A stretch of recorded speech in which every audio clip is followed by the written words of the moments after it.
There are wounds on the body that time and medicine can heal, but the wounds left by words in the soul sometimes follow a person throughout their entire life. A word spoken is like an arrow released from the bow. Once it's let go, it can never be taken back. Words may seem as light as a passing breeze, yet they possess the power to create either happiness or suffering. In Buddhist teachings, verbal karma is considered one of the 3 heaviest karmas in a person's life, because words are a direct manifestation of consciousness. When the mind is not at peace, the mouth easily utters harmful words. When the mind is clear, words become gentle, pure, and full of compassion. In life today, people get angry more easily than ever.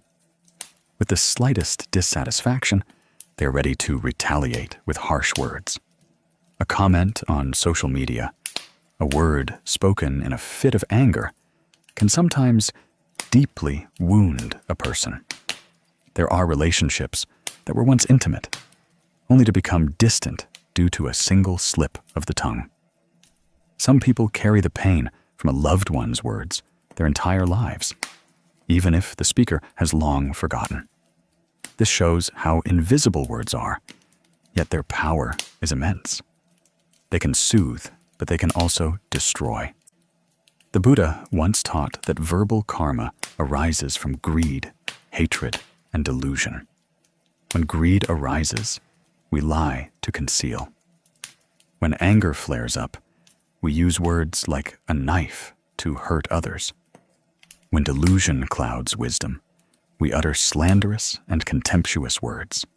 Each of these evil words sows a poisonous seed into the soil of the soul, causing both ourselves and others to suffer.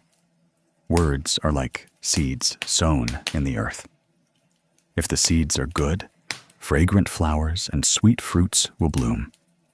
If the seeds are poisonous, weeds will grow everywhere, covering the entire crop. One who knows how to keep their speech kind is one who knows how to sow seeds of merit. Someone once asked, "Isn't cultivating the body enough? Why must one also cultivate speech?" Cultivating the body is about physical actions, but the body is controlled by the mind, and the mind expresses itself through words. Speech is the physical action of the mind. It is a mirror reflecting the inner self. When speech is kind, it means the mind has settled. When words are peaceful, it means the mind is at ease. Therefore, cultivating the body without cultivating speech is like building a house on sand. It may look solid on the outside, but it is hollow within. A person may observe precepts, do good deeds, and practice generosity. But if their words still hurt others, still sow suffering and resentment, then that merit will eventually diminish. In the family, words are the root of discord. A short-tempered father who utters harsh words makes his children afraid and distant. A gentle mother who speaks kind words makes her children feel peaceful and trusting. Whether a husband and wife stay together or separate largely stems from words. Loving speech is a bridge connecting 2 hearts, while harsh words are an invisible knife, gradually cutting the threads of affection. The same applies in society. A reckless remark can lead to misunderstanding, causing long-standing, strong relationships to collapse. There is a story about a hot-tempered young man who often spoke harshly to his loved ones. His father gave him a wooden board and told him, "Every time you speak a harsh word, hammer a nail into this board." After a few months, the board was covered in nails. The young man repented and asked his father how to fix it. The father said, "Every time you control your anger, pull out a nail." Many months later, the board was empty, but its surface was pitted with holes. The father slowly said, "Do you see? Harsh words are like these nails. Even if you pull them out, the scars remain." The young man silently shed tears, understanding that the wounds caused by words might never fully heal. From then on, he learned to keep silent when angry, and learned to speak gentle words when his heart was at peace. He realized that silence was not weakness, but the strength of mindfulness. Kind words were not flattery, but an expression of a compassionate mind. For the mouth is a torch that can illuminate one's life, but can also burn happiness.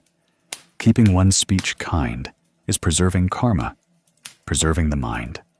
One who knows to pause before speaking is one who is practicing amidst life, with every breath, every word, every day. If we know to reflect on our mind, asking if these words are good or evil, will they hurt anyone? Then we have begun to step on the path of cultivating speech. When speech is kind, the mind will be at peace. When the mind is at peace, life will be good. Cultivating the body is not as important as cultivating speech, because the mouth is the gateway of karma, the beginning and end of peace. Sometimes in life, a word spoken in a moment of anger can cause a person a lifetime of regret. Sometimes, just a careless word can make family ties distant and affection fade.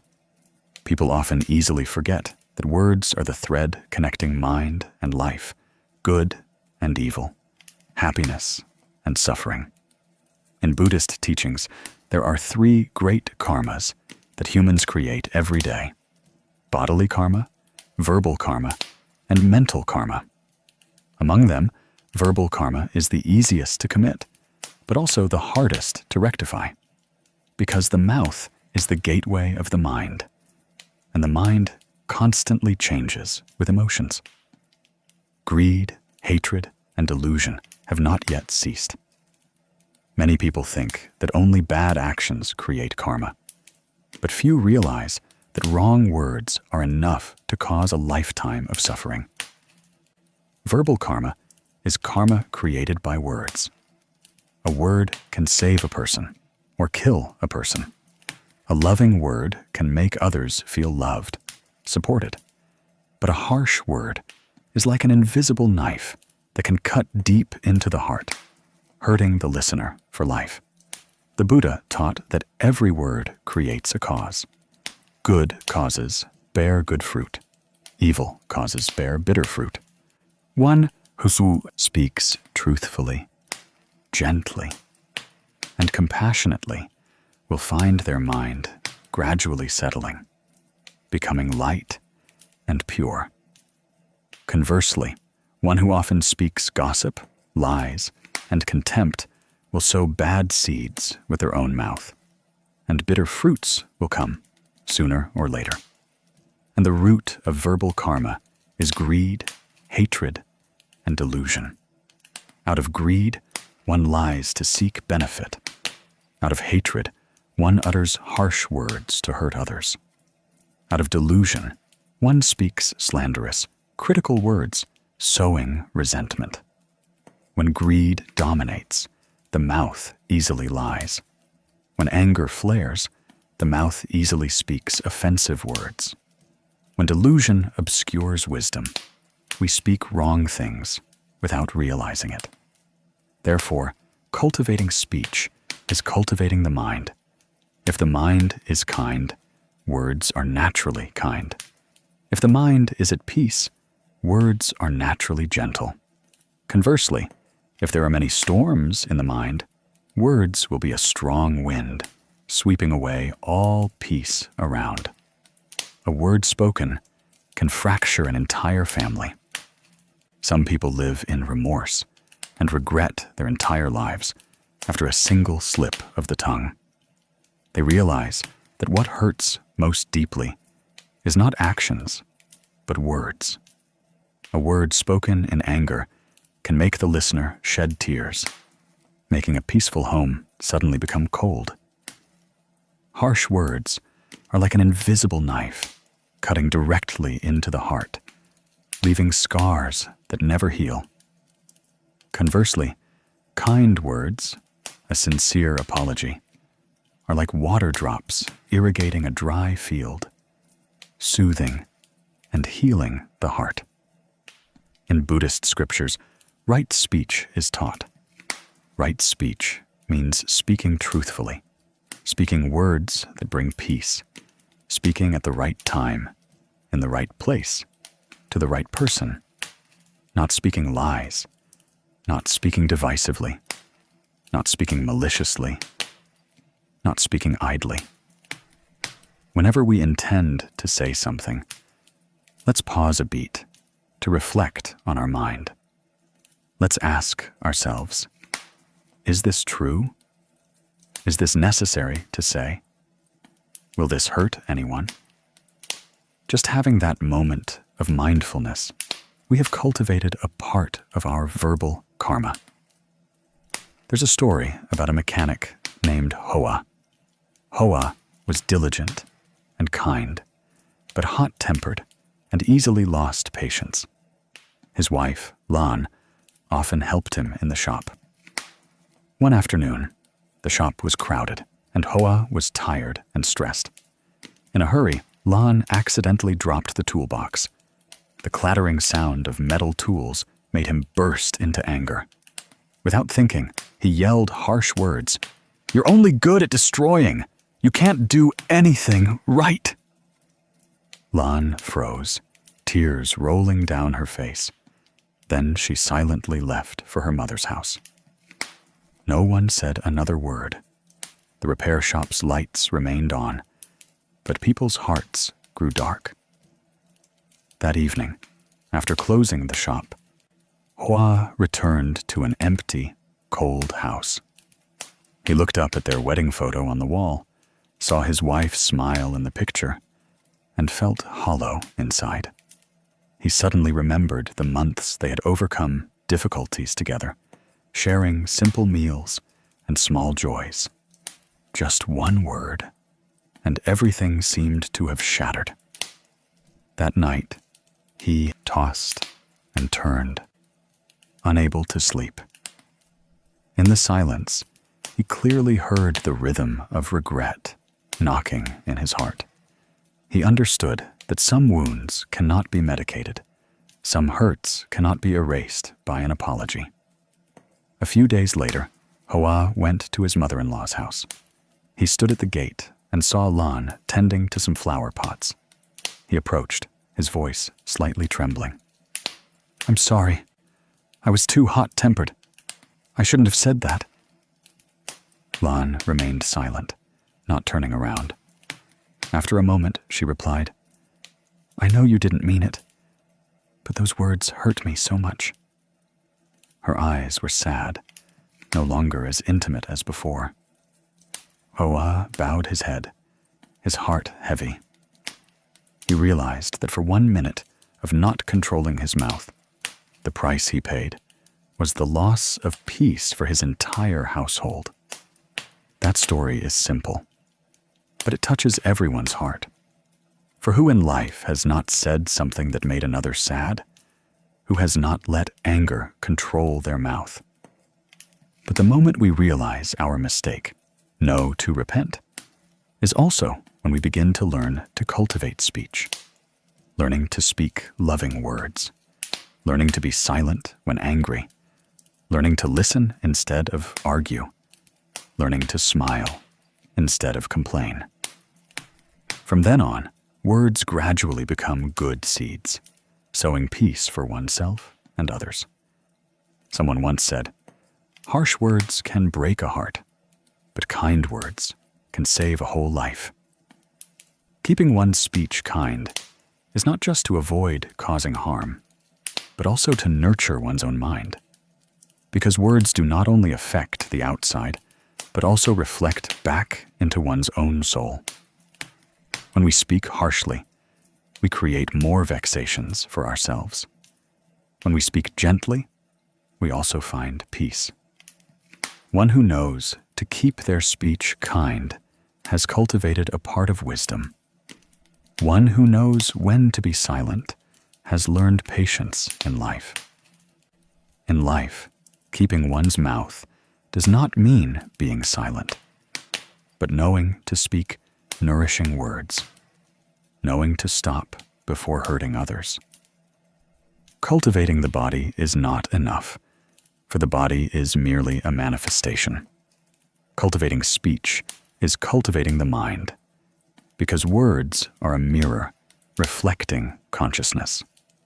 When the mind is at peace, the mouth is naturally kind. When speech is kind, life is naturally peaceful. The Buddha taught that verbal karma is the gateway leading to peace or suffering. One who knows to keep their speech kind is one who knows to keep their heart serene. Let every word spoken become a lotus flower, blooming in life. Let every word we utter carry the fragrance of compassion and the breath of mindfulness. Don't let harsh words become an invisible knife cutting off family bonds, because once words leave the mouth, they cannot be taken back. Just by keeping kind speech, the heart will be at peace, the family will be harmonious, and life will be good. Amidst the many storms of life, one who knows to cultivate speech is one who has grasped the key to peace. And when we sit down, breathe deeply, and listen to our own words, we will clearly see that all suffering arises from a thought of ignorance, from a word not stopped in time. When the light of awareness shines, words become gentle, and the soul becomes bright. Kind words are like cool water drops irrigating a dry field. A forgiving smile is like a breeze dispelling all resentment in people's hearts. From this, we understand that keeping one's mouth is not just keeping precepts, but keeping the mind, keeping merit, keeping peace for one's whole life.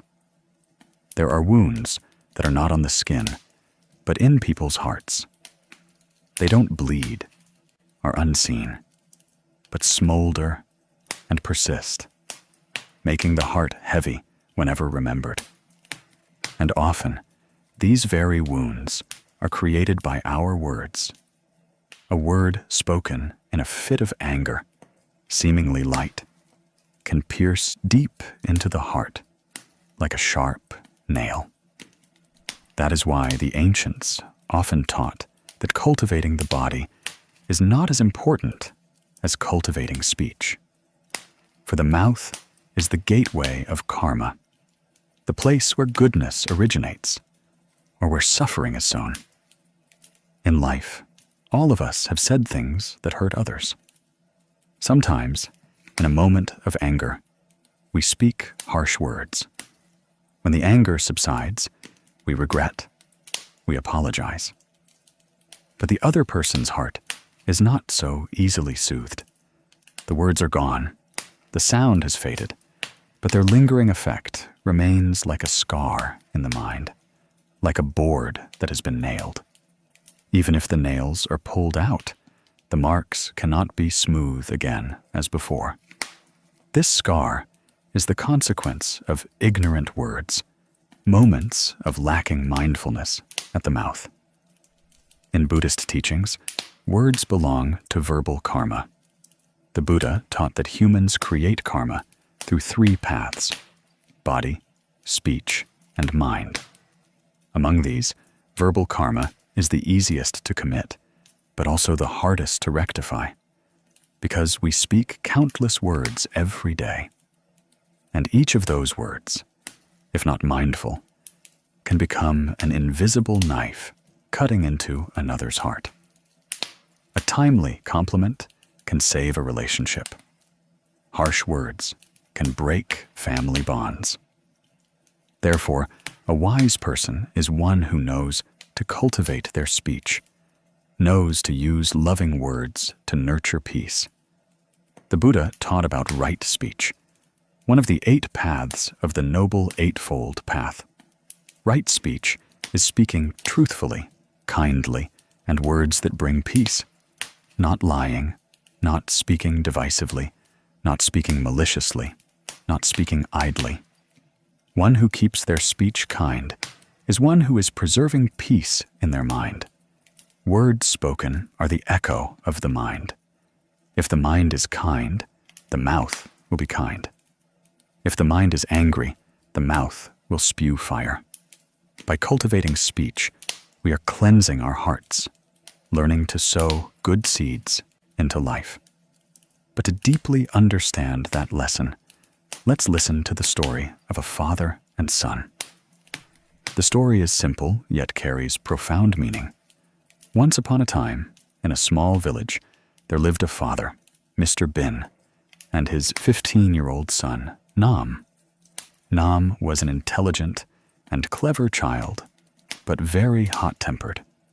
If anyone spoke against his wishes, he would react sharply. At home, Nam often yelled at his mother. Outside, he easily conflicted with friends.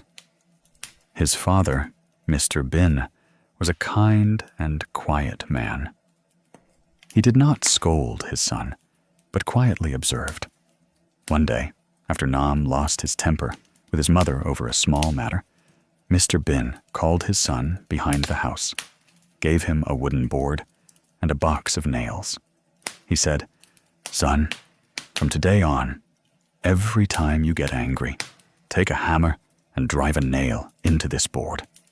No need to say anything, just hammer it silently." Nam wondered, but obeyed. On the first day, he hammered 10 nails.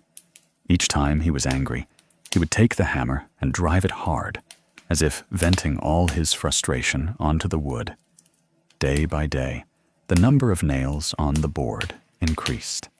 Just 1 month later, the board was covered with nail heads. Mr. Bin looked and just smiled. Then one day, he said, "Do you see how heavy the board is?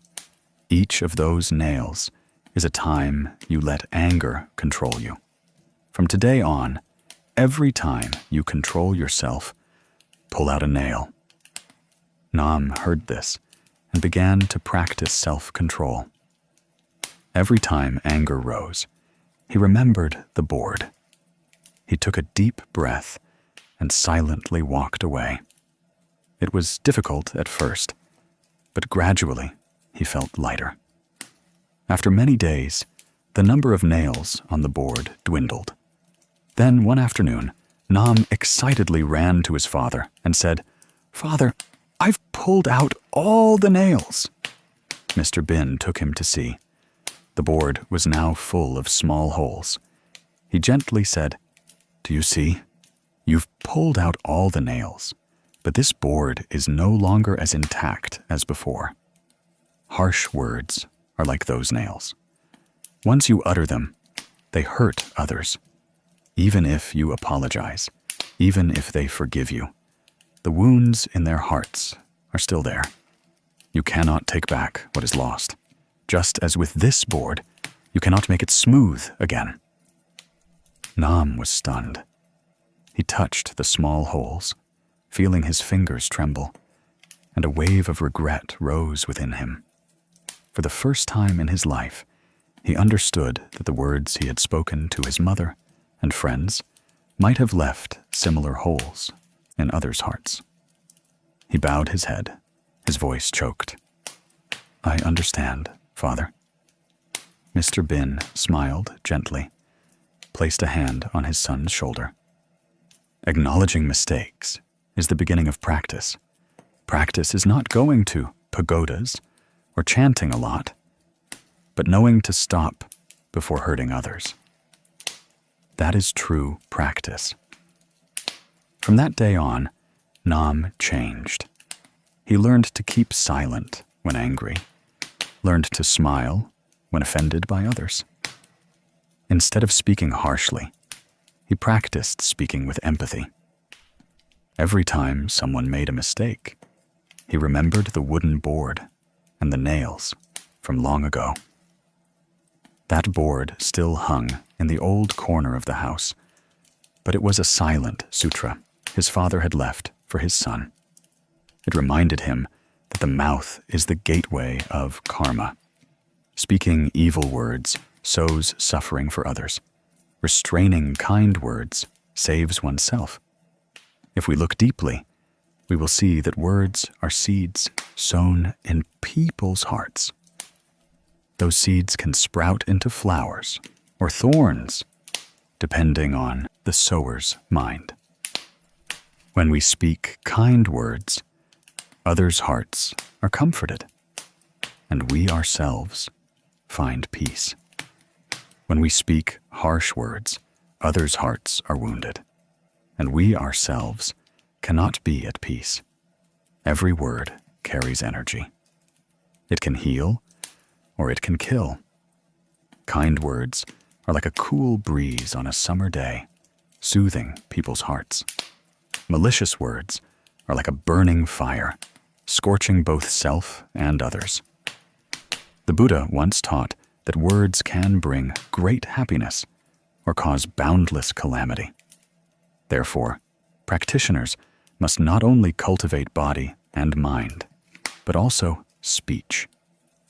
Some people meditate every day, chant Buddha's name every night, but during the day, they use their mouths to gossip, criticize, causing their merit to dissipate. Keeping kind speech is not just politeness, but a way to create merit. Because every kind word is a lotus blooming in the heart, while every malicious word is a thorn growing in karma. One who knows to guard their words is one who knows to guard their merit. When we speak pleasant words, our mind is light, and the listener also feels comfortable. When we know when to be silent, many disputes can be resolved. Often, winning an argument brings nothing but mutual harm. Losing an argument, but keeping peace in one's mind. That is the great victory. Silence is a kind of wisdom. Loving speech is a kind of compassion. One who knows when to speak and when to be silent is one who is halfway on the path to enlightenment. The story of Nam and the board is a lesson for each of us. In life, everyone has moments of anger. Everyone has times they slip up. But the important thing is to know to stop, to correct, not to let those nails further etch deep into others' hearts. Every time we take a deep breath and endure, we are pulling out a nail from the board of our life. Every time we know to speak loving words, we are filling the holes with tolerance. No one is born perfect, but everyone can practice kindness through every word they speak. If we observe carefully, we will see that all words are echoes of consciousness. When the mind is full of anger, words will be sharp as knives. When the mind is full of love, words will be like flowers blooming on the lips. Therefore, to keep one's speech kind, one must cultivate a kind mind. To have a peaceful mind, one must practice compassion. When our heart softens, our mouth will naturally speak gentle words. No need to strain, no need to pretend. Just live with a true heart and compassion, and words will naturally carry a good fragrance. Imagine every word as a drop of water. Clear water cools the earth. Murky water pollutes the river. Similarly, good words cleanse the soul, while evil words make life's stream murky. When we keep our speech kind, we are purifying our own stream of karma. For karma is not only in actions, but also in every word and thought. One day, when we are calm enough to listen to ourselves, we will realize that silence is also a form of love. Sometimes it is to spare others pain. Sometimes silence is to prevent ourselves from creating more karma. Mindful silence is the foundation of wisdom. The longer one practices, the fewer words one speaks, but each word is full of the energy of love. Nam's father's board was not just a piece of wood, but an image of life. Everyone has their own board, marked with nails from the past, moments of slips of the tongue, times of losing self-control. But what is precious is that we can begin to pull them out, one by one, day by day, with sincere repentance, by learning to speak kindly. Every kind word is a time we fill in an old scar. Then, one day, that board, though not smooth as before, becomes beautiful because it contains the story of someone who knew repentance and rectification. Let's practice speaking kindly, truthfully, speaking words that bring light. When our mind is directed towards good, every sound uttered from our mouth carries the energy of peace. When we speak, let's ask ourselves if this word will make the other person happy. Will it lighten their load? If the answer is no, stop.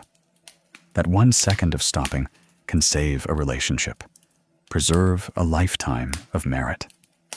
And when night falls, in a moment of quiet reflection, let's review the day that has passed. What did I say today? Did I make anyone sad? If so, let's generate a mind of repentance. Repentance is a lotus blooming in the night, cleansing the nail marks of ignorance. When we know to repent, old karma lightens. When we know to keep kind speech, new merit arises. Thus, cultivating the body is not enough. One must cultivate speech. Keeping kind speech is not enough. One must also keep a kind mind. When the mind is at peace, the mouth naturally closes before evil. When the mind is bright, words naturally radiate goodness. Keeping one's speech is keeping karma. Keeping karma is keeping merit. Keeping merit is keeping peace for one's whole life. A word to the listener. Let your words become a lotus in life. Whenever you are about to get angry, remember Nam's father's wooden board. Take a breath, smile, and be silent. For silence with understanding is the fragrance of compassion. And when speech is kind, our heart will be kind.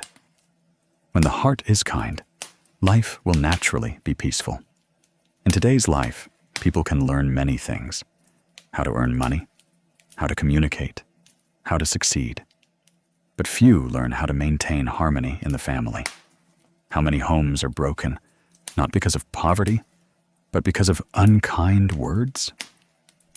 There are wounds not caused by sticks or swords, but by careless words that deeply hurt the hearts of loved ones.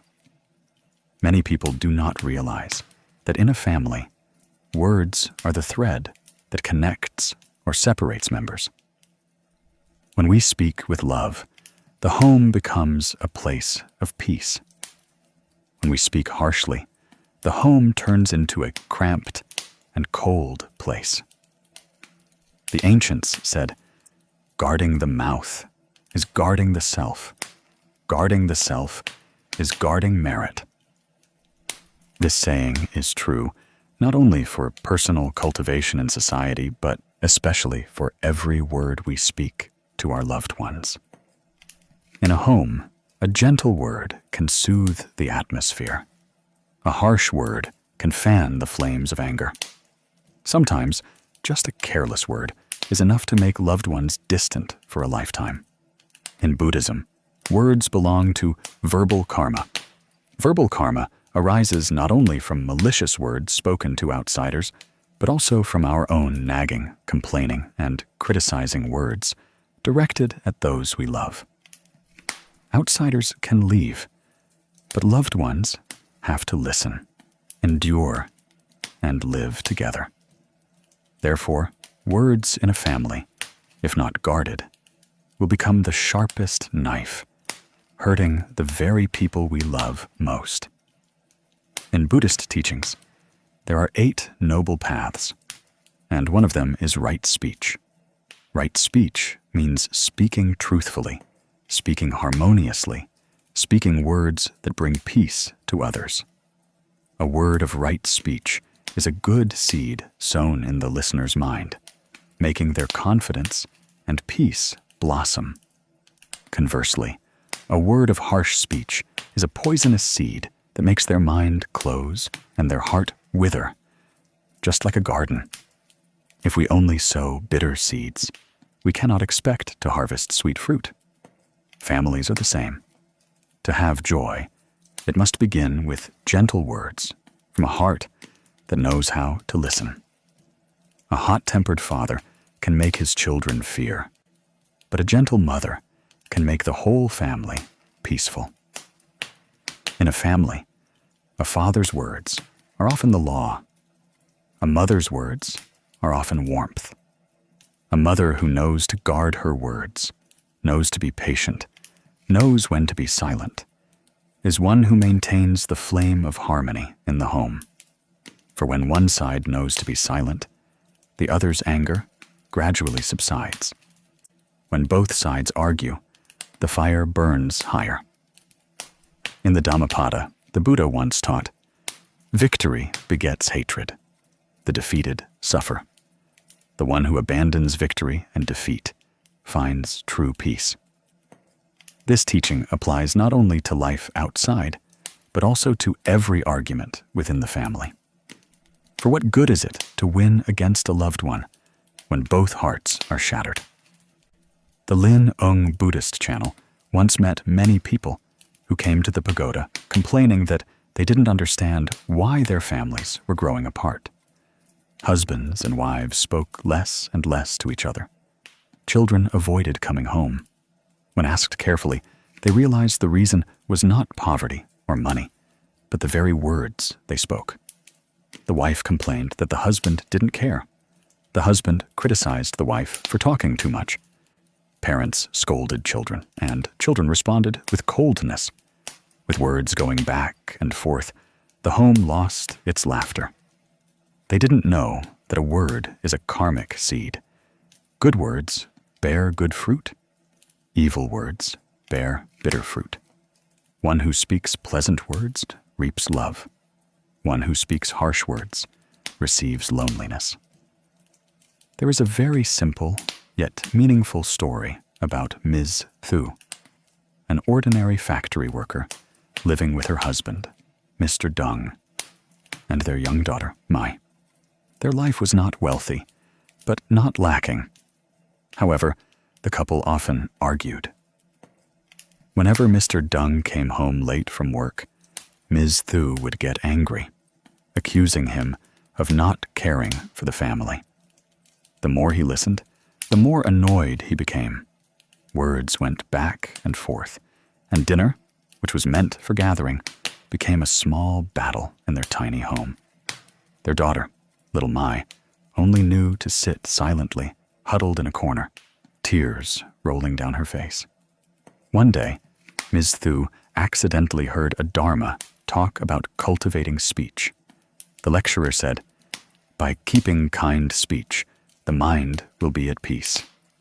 A timely word is light as a cool breeze. An ill-placed word is heavy as a stone falling into a person's heart." That statement made her think. That night, when Mr. Dung came home late, instead of scolding him, she silently poured a cup of tea and placed it on the table.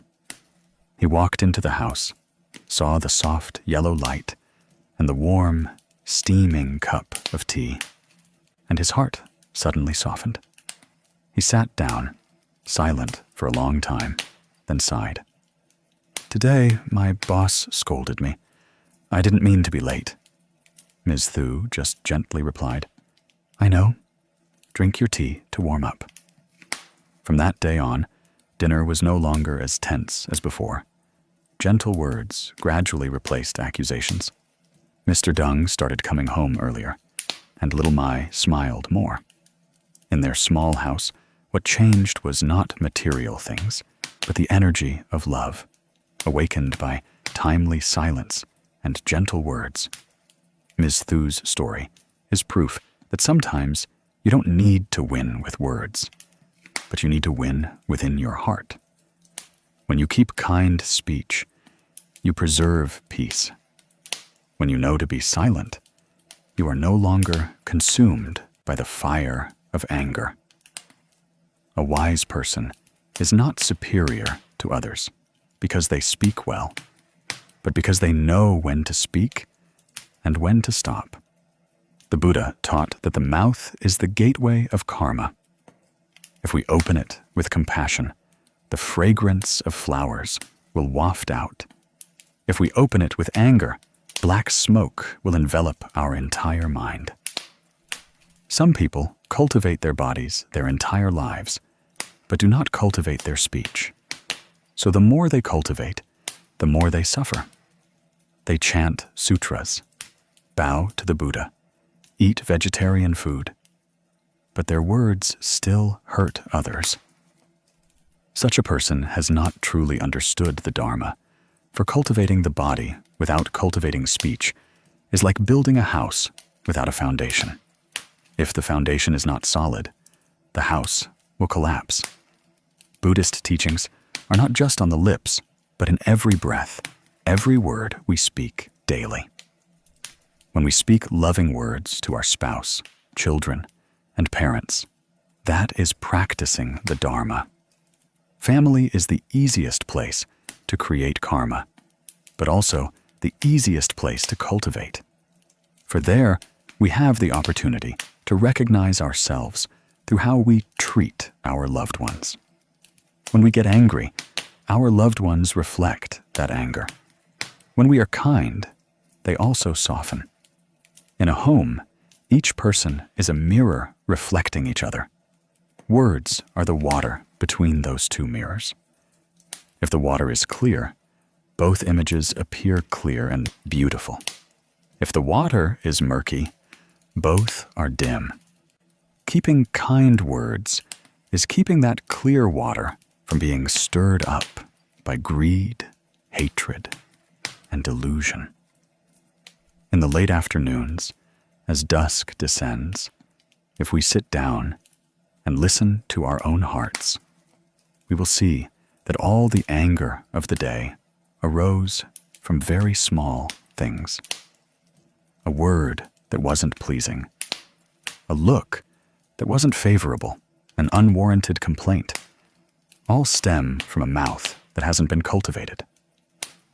When we speak, those words not only touch others, but also remain in our own minds.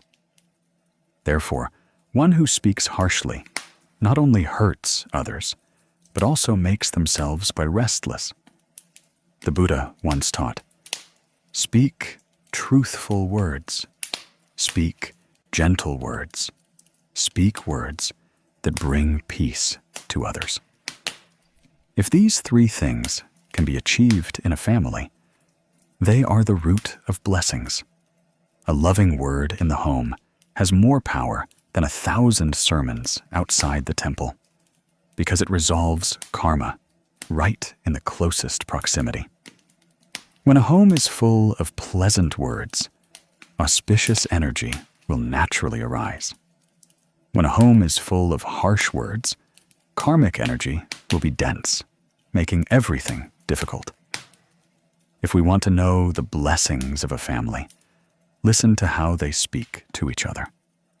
A home where words are gentle, like a spring breeze, is a blessed home. A home where words are heavy, like falling stones, is a home with much karma. Keeping a kind speech is not weakness, but wisdom. For one who knows to be silent amidst anger is one who has conquered themselves. One who conquers others is merely a warrior in the world. One who conquers themselves is a wise sage in the Dharma. Try it once. When a loved one gets angry, instead of retaliating, smile and be silent. Let a moment of silence bridge two hearts. Silence is not endurance, but giving each other a chance to calm down. From that silence, loving words will naturally sprout. A sincere apology, a gentle thank you, are sometimes enough to heal an entire relationship. If everyone in the family knows to keep their speech kind, to listen, to speak good words, then blessings will naturally abound. When we maintain harmony in the home, that blessing spreads outward. Children will learn to love.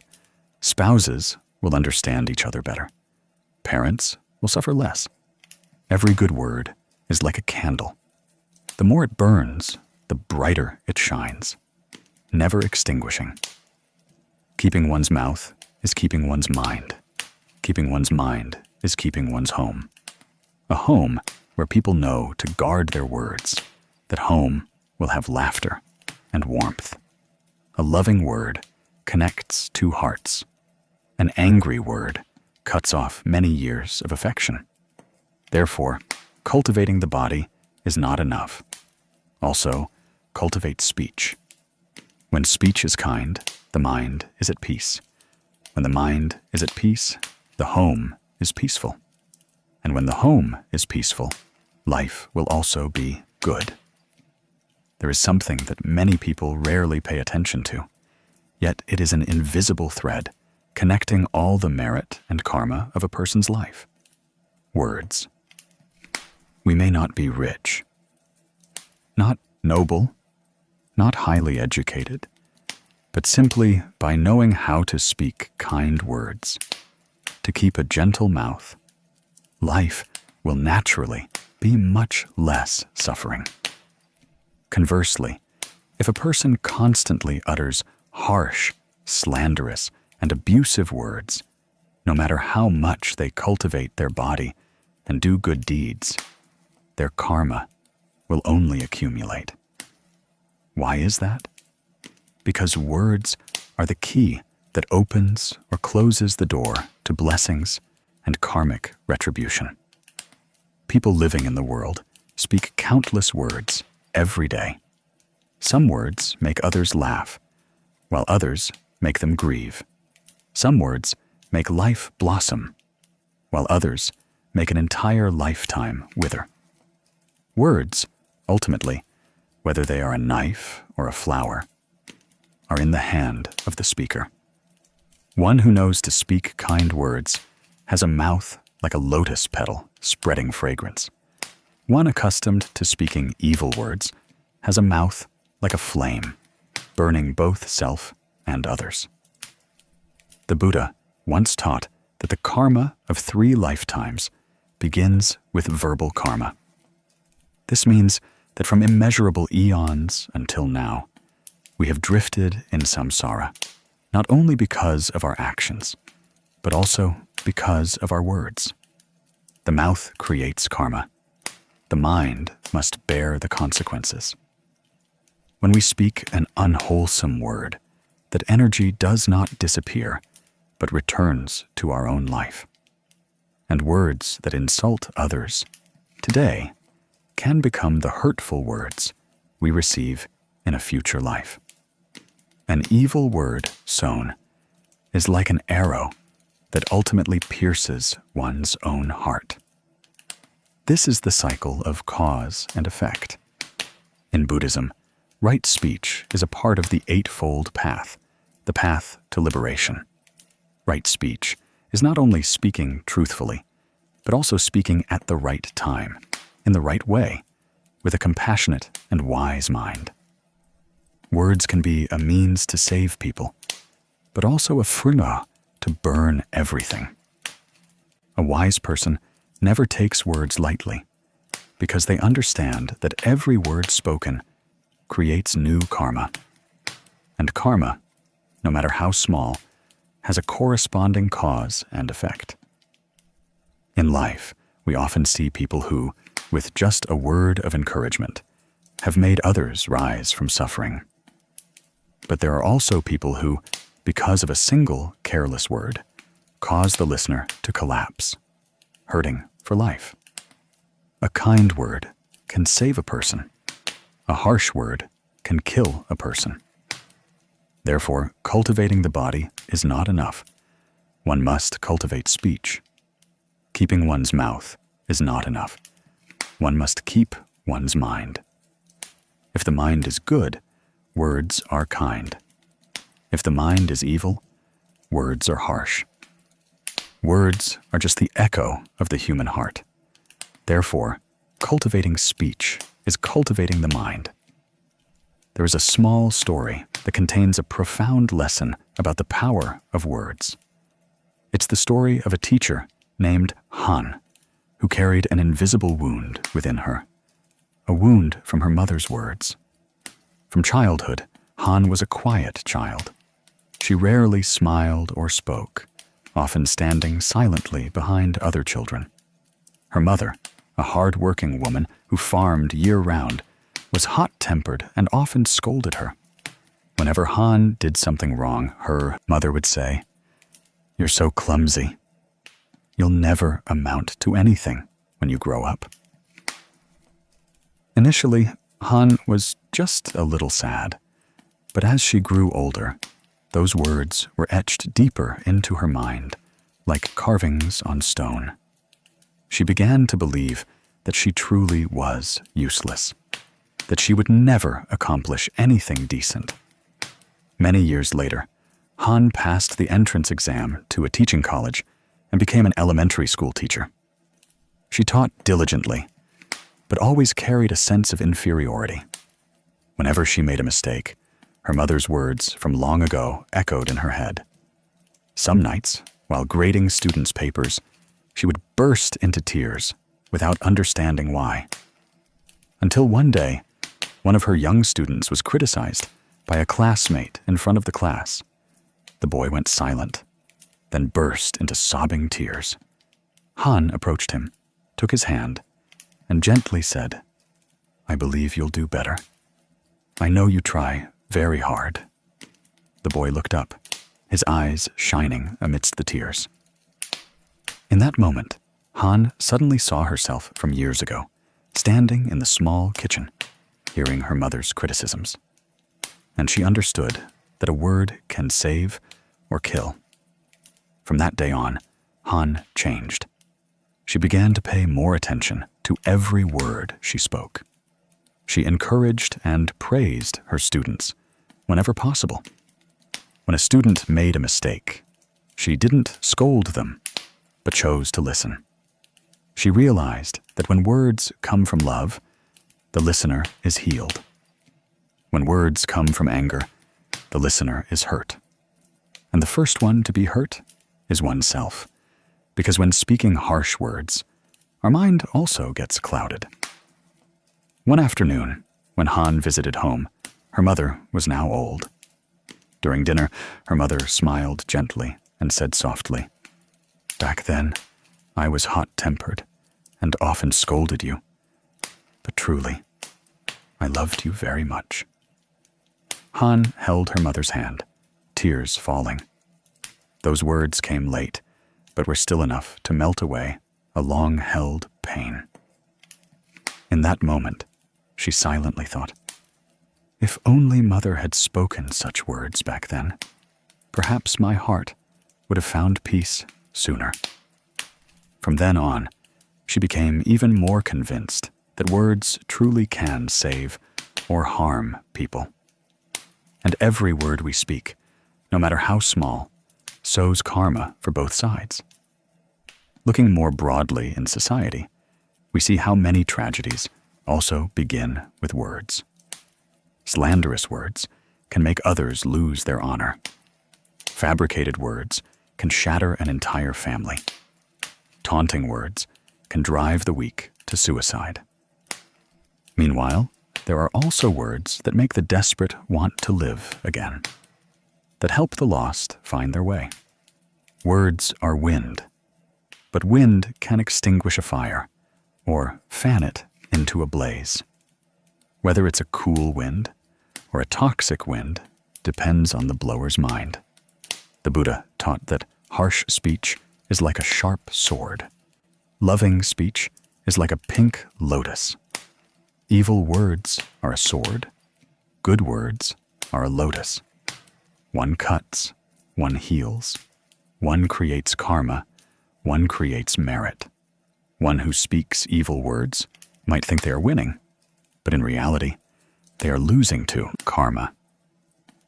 One who knows to speak kind words might seem to be at a disadvantage, but in reality, they are sowing blessings for the future. Blessings and karma do not come from somewhere else, but from our own mouths every day. Let's try to look back at ourselves. In a day, how many kind words do we speak? How many careless words? Sometimes we just utter a criticism about someone and forget it. But that word can remain in the other person's heart for many years. Sometimes we speak sarcastic words just to joke, but the listener feels truly hurt.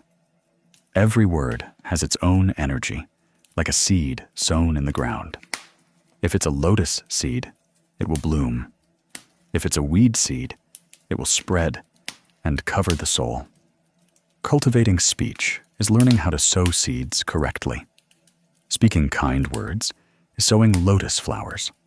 Speaking harsh words is sowing sharp thorns. When we sow flowers, our mind also becomes fragrant. When we sow thorns, our heart also tears. Therefore, cultivating speech is not just for others, but for ourselves.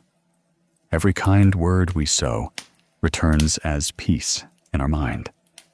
Every harsh word we utter returns as vexation in our heart. If we look deeply, we will see that all suffering in life is related to words. People love each other also because of gentle words. People grow distant also because of harsh words. An apology can mend a crack. An insult can shatter a heart. The mouth is the gateway of karma, and karma is the rope tying us to samsara. When we speak kind words, that rope loosens. When we speak malicious words, that rope tightens. That is the law of karma operating naturally, without error.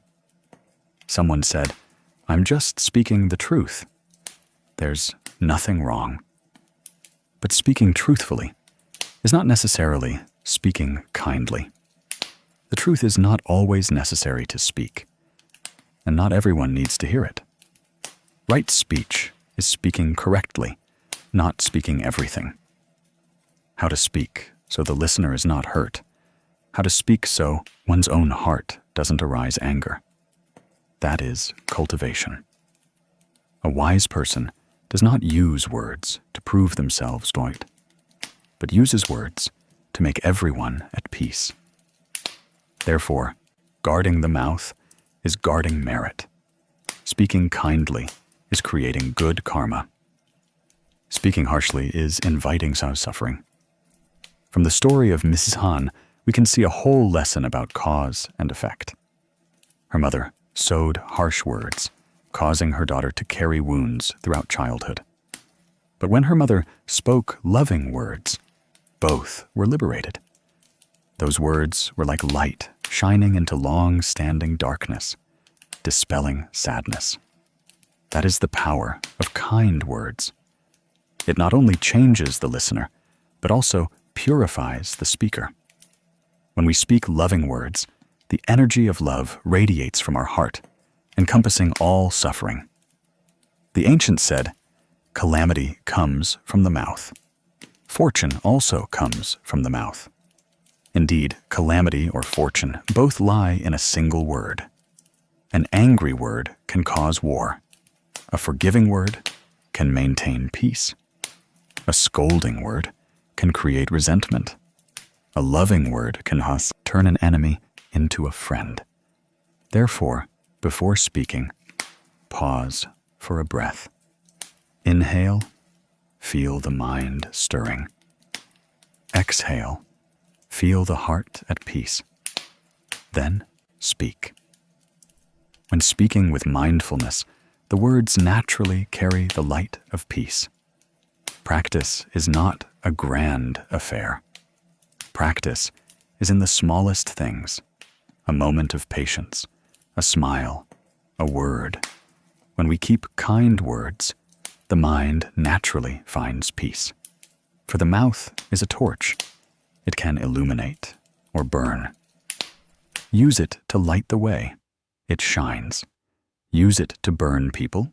It burns. The wise choose to illuminate. The ignorant choose to burn. And with just one moment of mindfulness, we can choose our path again. Ultimately, words are a mirror reflecting the soul. If the mind is kind, words are kind. If the mind is at peace, words are at peace. When speech is kind, karma is light. When karma is light, merit arises. When merit arises, life is naturally joyful. Therefore, the mouth sows karma, the mind bears the fruit, is not a warning, but a reminder for us to return to practice and rectify. Because to have a peaceful mind, nothing is more important than cultivating speech. Let our words become a source of peace for others. Let every word be a seed of compassion. Let our mouth speak only things that bring light.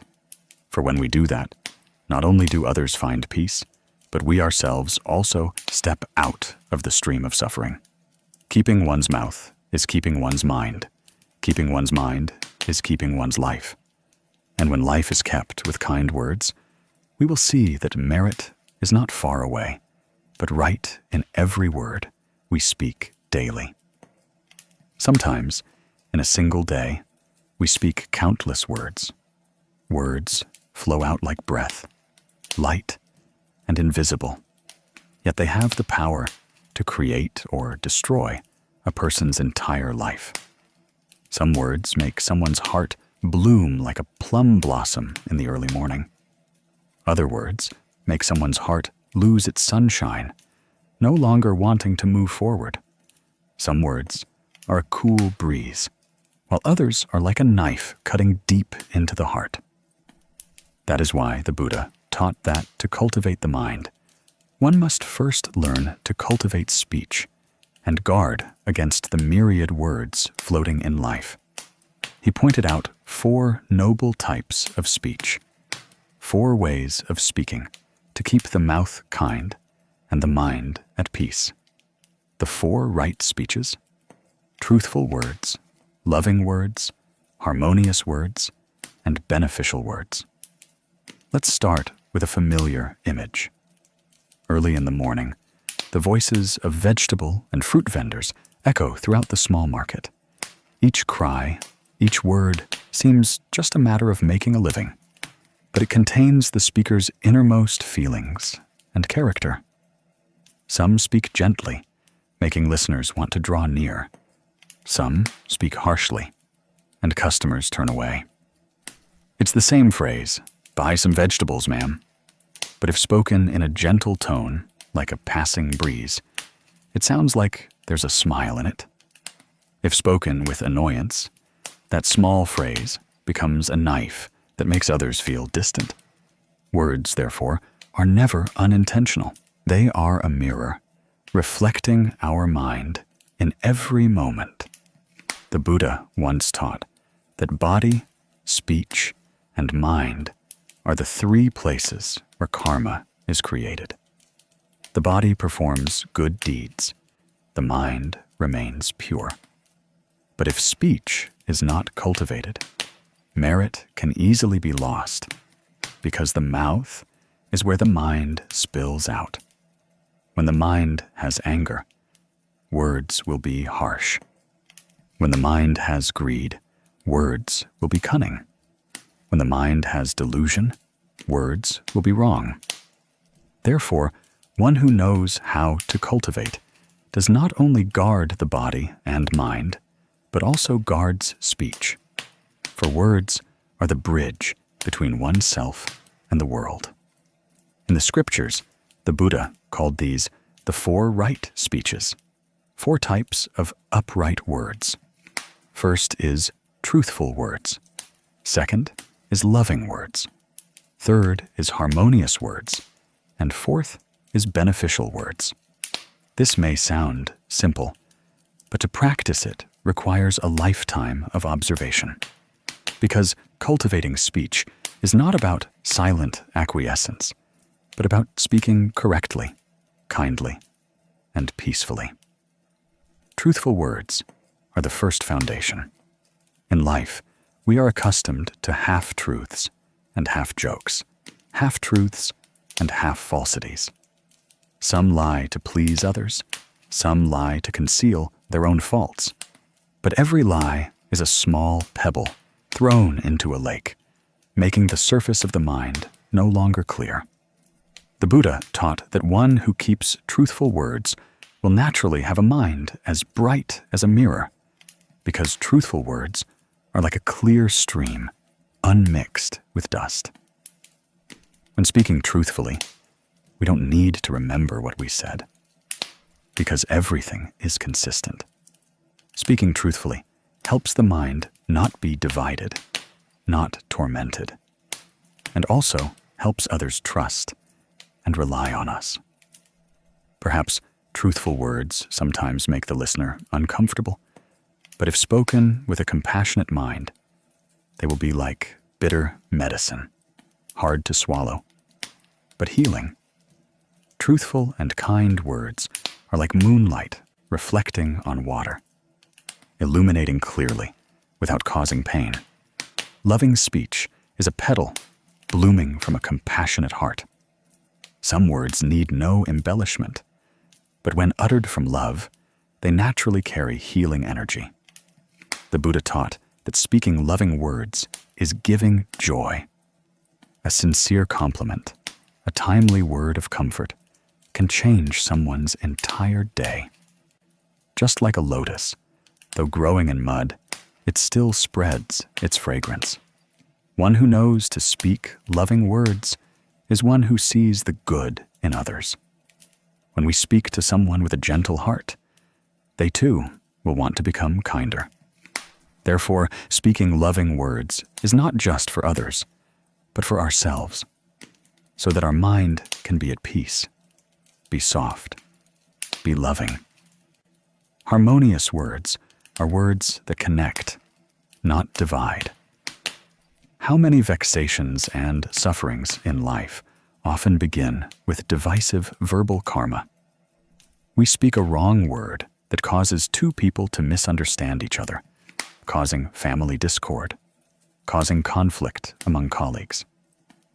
The Buddha taught that one who speaks harmonious words is one who knows how to listen. Before speaking, they pause and take a deep breath to let their mind settle. When speaking, they choose words like choosing seeds, sowing them not to win an argument, but to reconnect what has fractured. Harmonious words are not flattery nor avoidance. They are a skillful way of speaking. How to make others understand each other better, love each other more, without hurting anyone. And finally, beneficial words, words that help others and oneself move closer to what is good. Some words sound light, but carry wisdom, causing others to awaken. Some words, though few, cause someone to change the entire direction of their life. Speaking beneficial words is saying what helps people reduce suffering, increase goodness, and open their hearts. When we speak to make others happy, that is loving speech. when we speak to make them awaken, that is beneficial speech. But remember, speaking beneficial words does not mean teaching or judging, because beneficial words are truly effective only when spoken with a compassionate and wise mind. If we speak correctly, but our mind is not kind, those words are still a sharp knife. The Buddha once taught, before speaking, consider 3 things. Is this true? Is it kind? Is it timely? If all 3 are present, then speak. If not, be silent. For mindful silence is also a kind of right speech. Sometimes the best words are understanding silence, just as a lake surface doesn't need to speak, but still reflects the sky. Amidst the noisy marketplace of life, amidst hurried conversations, how many stop to check if the words they are about to speak are righteous? But just one time we practice stopping. One time we choose to speak with a kind heart. We have begun to cultivate speech.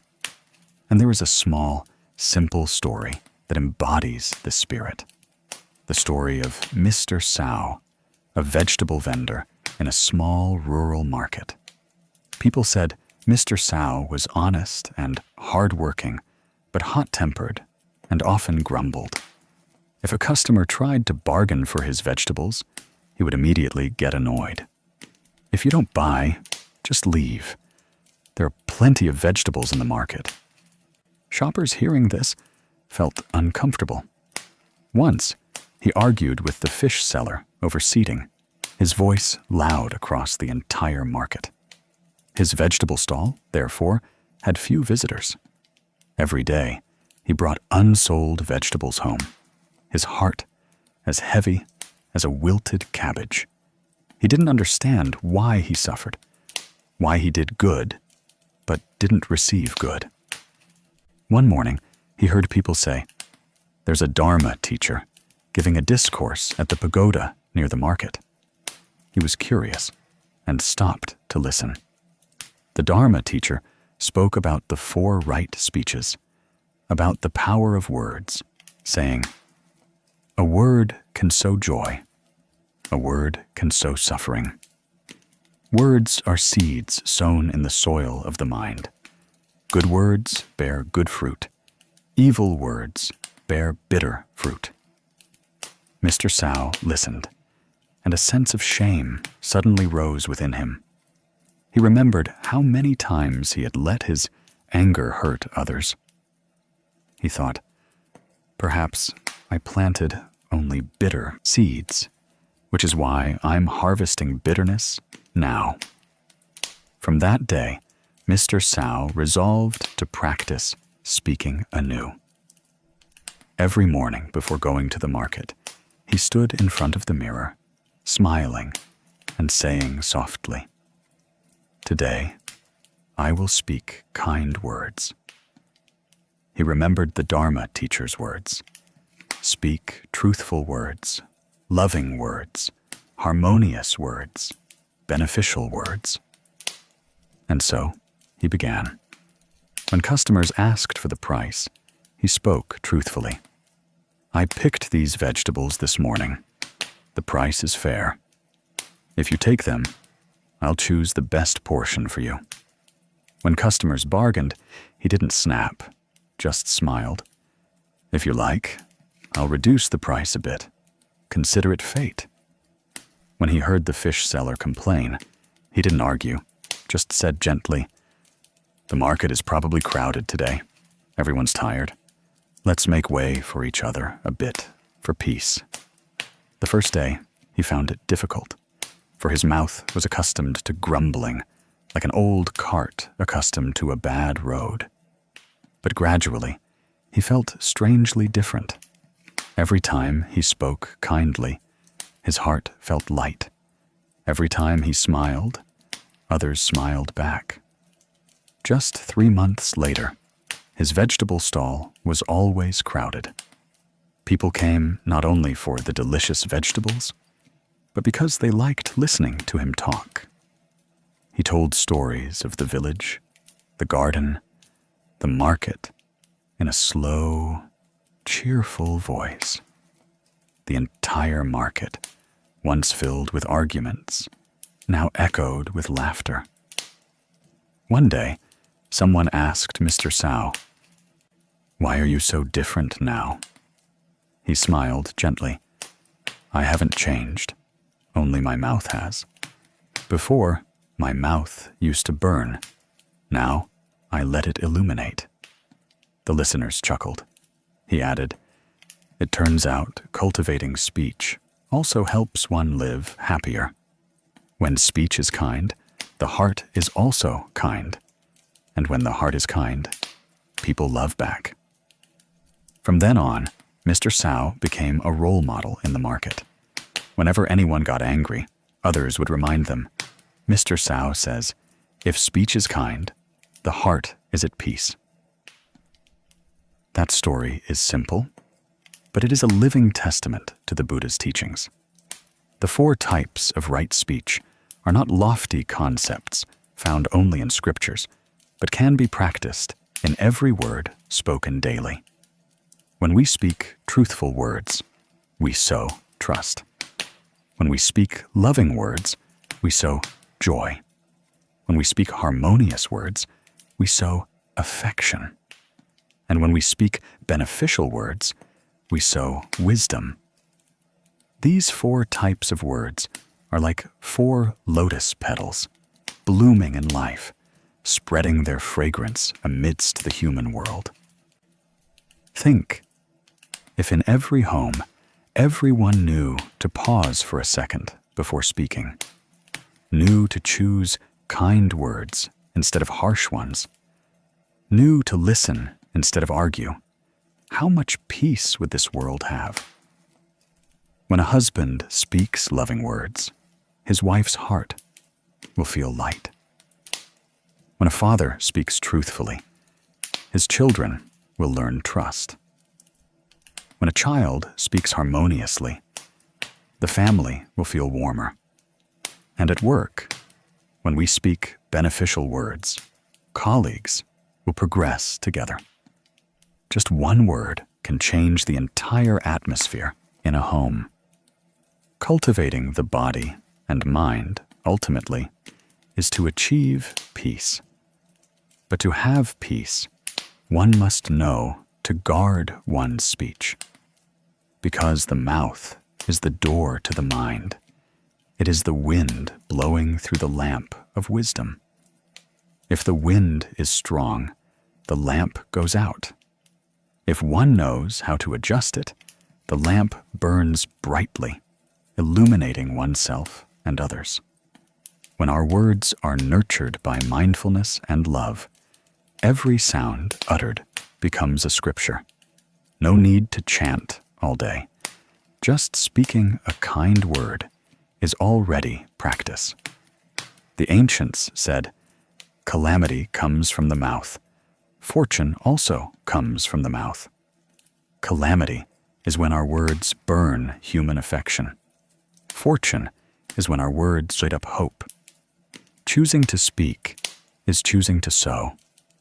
One who knows to choose good words is one who is sowing good seeds. Then, later, when the good cause ripens, peace will naturally come, like the gentle fragrance of lotus in the early breeze. Cultivating speech is not difficult. It just requires a moment of pausing. Before speaking, ask yourself, is this true? Is it kind? Is it timely? If all 3 are present, speak with a smile. If not, be silent and let the mind settle. There are silences more precious than 1,000 words, for when the mind is at peace, the mouth is naturally kind. When the mouth is kind, life is naturally beautiful. In the late afternoon, as the last rays of sunlight fall on the market roof, people still see Mr. Sao tidying his vegetables with a gentle smile. He is no longer as annoyed as before. He greets everyone who passes by. "Have a peaceful afternoon, ma'am." That greeting, seemingly a simple farewell, makes the listener feel strangely comfortable. Amidst the hustle and bustle, those kind words are like a cool breeze, like the gentle chime of a temple bell echoing in the heart. People don't know that these kind words are spreading blessings, because every wholesome sound resonates in the subtle realms, dispelling many negative energies, calming people's minds. The Buddha taught that one who knows to speak good words has walked half the path to enlightenment. For words reflect the mind, and the mind is the root of all karma. When speech is at peace, the mind is at peace. When the mind is at peace, the body is at peace. When the body is at peace, life is also at peace. How to speak so the listener is happy, and one's own heart does not suffer. That is wisdom. How to speak so others' anger subsides. That is compassion. How to speak so everyone understands each other better. That is practice. Therefore, amidst the noise of life, let's practice speaking more slowly. Let every word spoken be like releasing a gentle lotus, fragrant and pure. Don't let words become arrows. Let words become petals. Don't let the mouth be a flame. Let the mouth be a lamp. When our words carry the fragrance of goodness, we don't need to pray for blessings. Blessings will come naturally. When our words have compassion, we don't need to pray for peace. Peace will arise naturally. One day, when you smile at the person opposite you and say a simple phrase, "wishing you peace," that is when you are practicing the 4 right speeches. For those words are truthful, loving, harmonious, and beneficial, all 4. And in that moment, even if you are not chanting sutras or meditating, you are living in the Dharma. For the Dharma is not far away. The Dharma lies in every word, every breath, every gentle smile. That afternoon, a light rain was falling, droplets hitting the corrugated roof, glinting silver. In a small house in the noisy neighborhood, voices echoed, the sound of a couple arguing, the cries of a small child. Everything sounded so familiar, for it seemed everywhere one could easily hear such sounds. Anger, reproaches, dissatisfaction. People often think that just loving each other will bring happiness. But they forget that happiness is built not only by actions or material things, but also by daily words. A word can break someone's heart, just as another word can warm it. In the busy life, people easily let their mouths speak for their hearts, easily let anger lead their voices. Then, once the words are uttered, only regret and ever-widening distance remain. There's a saying, "Calamity comes from the mouth. Fortune also comes from the mouth." But how many are mindful enough to pause for a second before speaking? How many know that just by keeping a kind speech, all the storms in the house will subside? For families don't break apart due to lack of money, but mostly because of words that hurt each other. In every home where there was once laughter, sometimes just a few careless words turn into cold walls. That is the common suffering of humanity when we haven't learned to cultivate speech, the gateway of the mind. The Buddha once taught that verbal karma is one of the 3 most important karmas for humans. Bodily karma is created by actions. Mental karma arises from the mind. And verbal karma is the energy from words. Many people think words are just sounds that dissipate in the wind. But in reality, words have immense power. They create vibrations, sowing into space and into others' minds, then reflecting back to the speaker. When we speak evil words, that energy returns, making our mind restless, causing physical illness, and creating family discord. Conversely, when we speak kind words, that energy radiates peace, dispelling the waves of anger in the home. In Buddhism, guarding the mouth does not mean absolute silence, but knowing how to speak correctly, kindly, and peacefully. Speak to build, not to destroy. Speak to harmonize, not to win.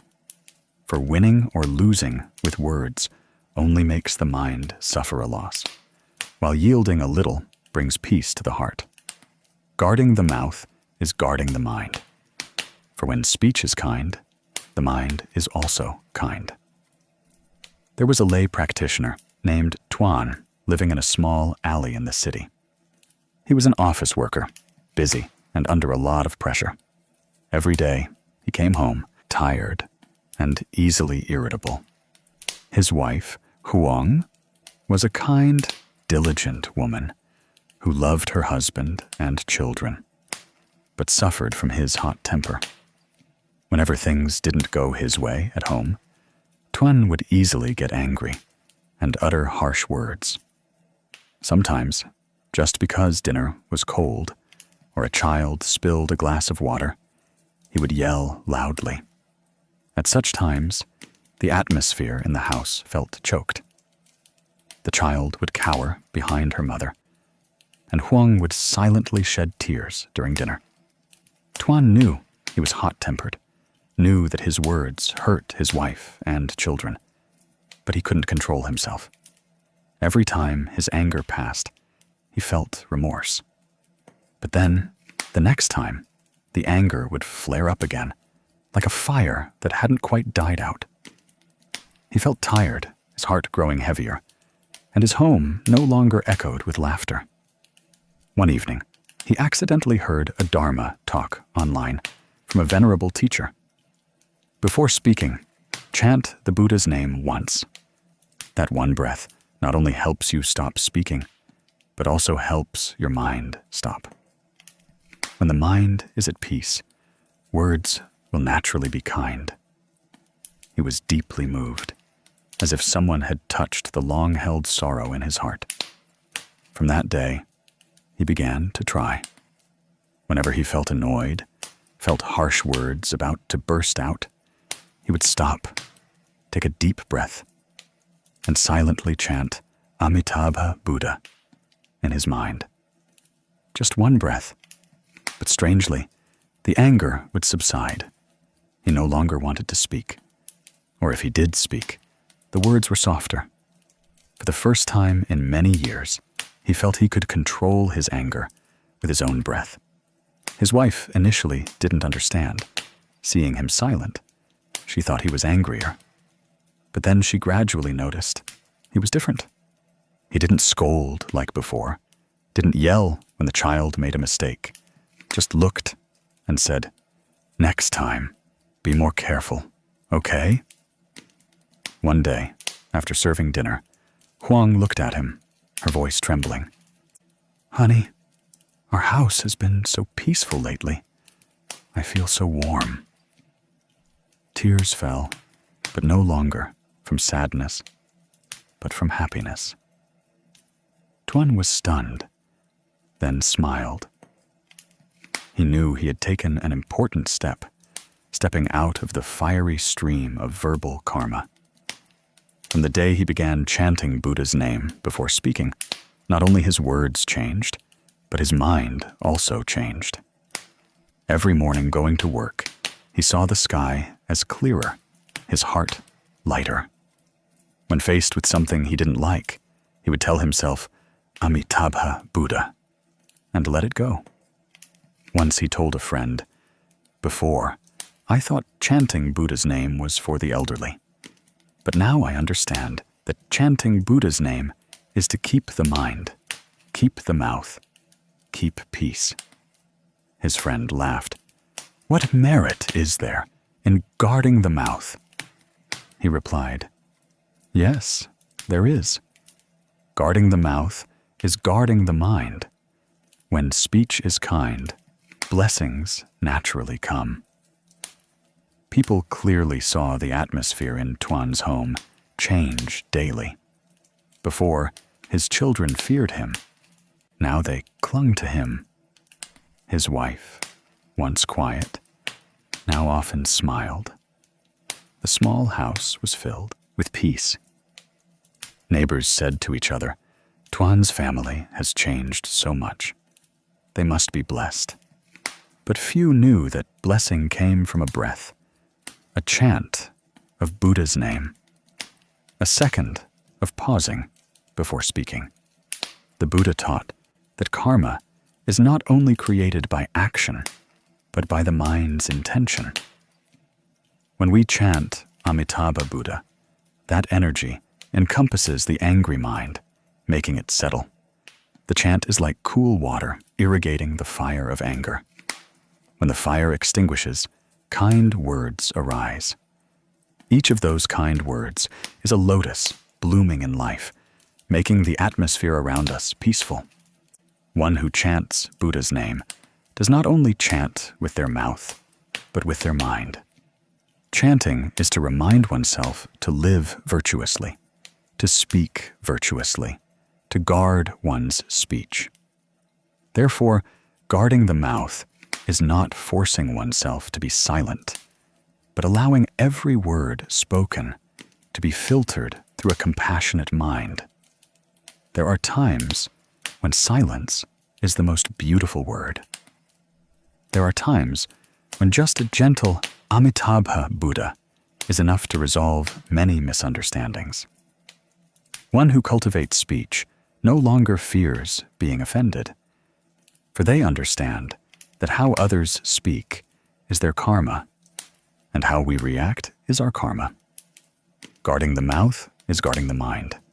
Guarding the mind is guarding karma. Many people ask how to guard speech amidst a stressful life. In truth, guarding speech does not require us to leave the world.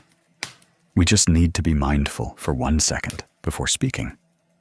Just 1 second is enough to prevent a wrong word. When someone offends us, instead of reacting immediately, we take a deep breath and chant Amitabha Buddha. That chant is like a shield, preventing the mind from being swept away by the waves. When the mind is at peace, words are naturally kind. Some compare the mouth to a torch. If we are not careful, it will burn everything around us. But if we know how to guard it, it becomes a guiding light. And chanting Buddha's name is the breath that gently blows on that fire, so it burns kindly, without consuming anyone. Tuan later often told his children, "Before you say anything, breathe and think if those words will hurt anyone. If they will, say it differently." The child listened and nodded, then practiced like his father. Whenever annoyed, he would also chant Amitabha Buddha. The whole family chanted together, and the whole family found peace together. Sometimes, just one person in the family changing is enough to change everyone. Just as when the wind stops, the lake surface naturally stills. When the father knows to guard his speech, the mother will shed fewer tears, and the children will be less afraid. From then on, trust and peace will return little by little, like the early morning light filtering through a crack in the door. The Buddha taught, to have blessings, begin with words, because words are the fruit of the mind. When we speak kindly, we create blessings. When we speak maliciously, we create karma. Every word spoken is a seed. What you sow, you will reap. One who understands the Dharma does not blame circumstances, but looks back at their own mouth. For every argument requires 2 mouths, but with just one kind mouth, the storm will dissipate. Imagine if every family had someone who knew to guard their speech, knew to stop, and chant Buddha's name before speaking, how many arguments, how many breakdowns would be resolved? When loving words replace arguments, when smiles replace harshness, peace will naturally become the atmosphere of that home. No need to go far to seek happiness. Just return and guard your mouth, and blessings will be present. One afternoon, Huang told her friend, "Before, I used to ask my husband to change, but now I understand. It turns out when I calm down, my husband also calms down. When my husband knows to guard his speech, our home naturally finds peace. Every time he chants Buddha's name, I feel that energy spread, and my heart feels warm." Her friend smiled. "So you have a small temple in your home now?" Huang replied, "That's right. My home is now like a temple, with the sound of Buddha's name, with the warmth of compassion. In truth, practice is not at the pagoda. Practice is right in every breath, every word, in everyday life. Guarding the mouth is the most silent form of practice, but its merit is the greatest. For guarding the mouth means preserving harmony, preserving trust, preserving love, and love is the foundation of happiness. One who knows to speak kind words is like one who walks on lotus flowers. Wherever they step, fragrance follows.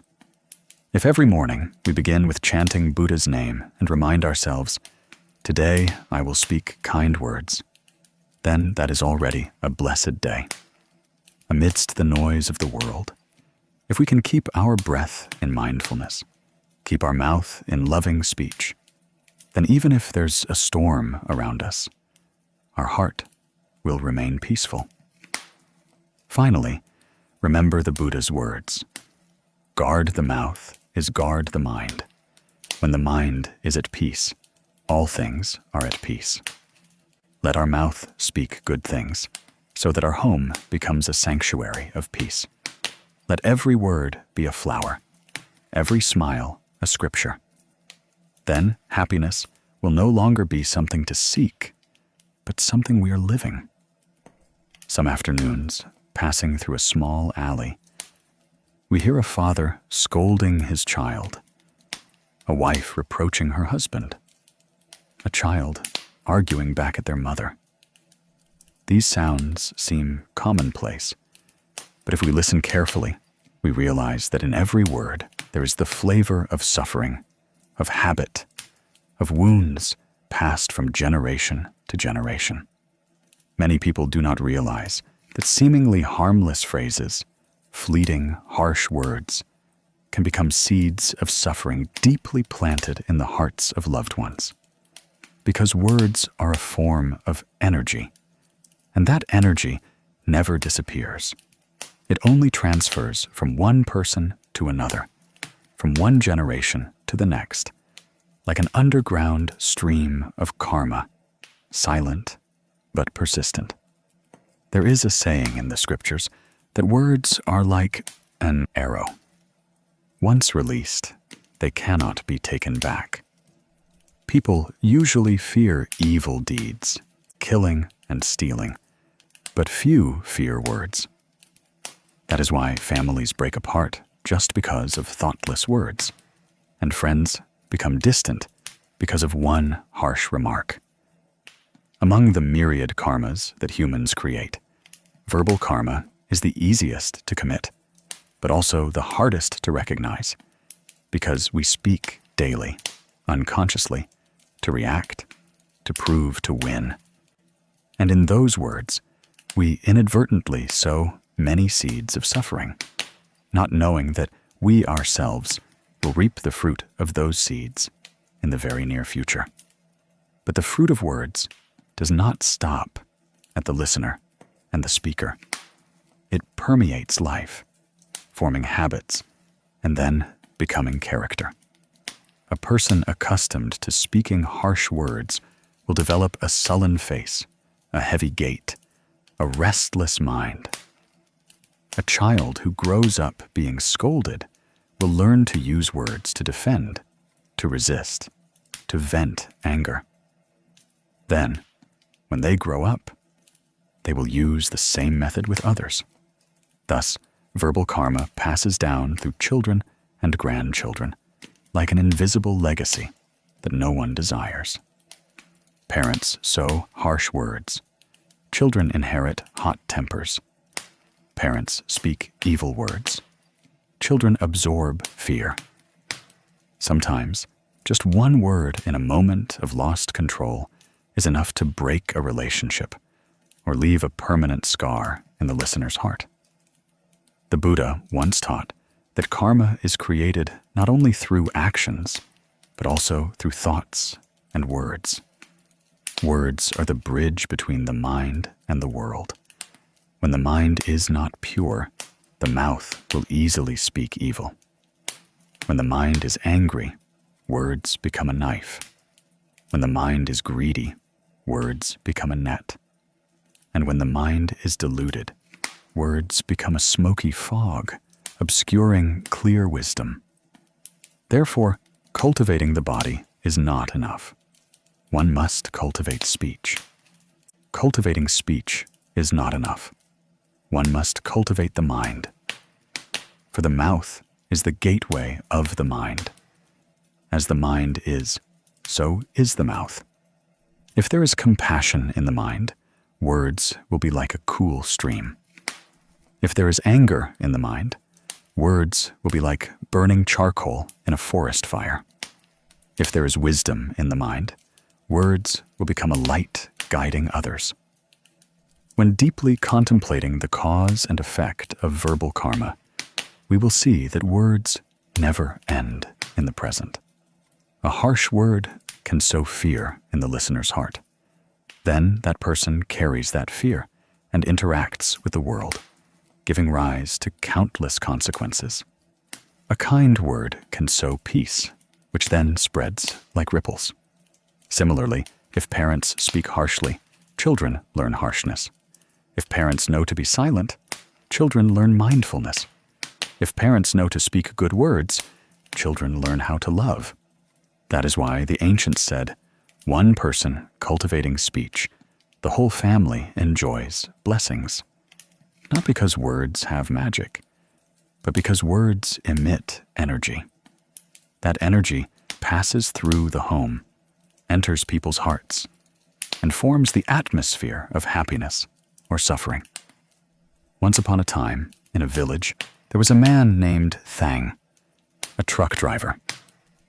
Mr. Thang was originally a kind person, but from the day his livelihood became difficult and pressure weighed heavily, he became hot-tempered. Whenever his truck broke down or a customer reneged on payment, he would curse. Whenever his child made a mistake, he would yell loudly. In the house, cursing became a familiar sound, like the ticking of a clock. His son, Quan, when he was little, often sat huddled in a corner of the house, trembling as he watched his father vent his anger. Every time he heard his father curse, he would bow his head in silence, but resentment gradually filled his heart. He feared his father, but he also learned from his father. He hated the cursing, but then he got used to using harsh words to retaliate against his mother and friends. No one taught him, but his father's words were sown into his heart like seeds, which then grew and sprouted in the same way. Many years later, Quan grew up and worked in a company. Once, just a small suggestion from a colleague made him furiously curse in the office. Everyone looked at him with displeasure. When he came home, he argued with his wife just because dinner was late.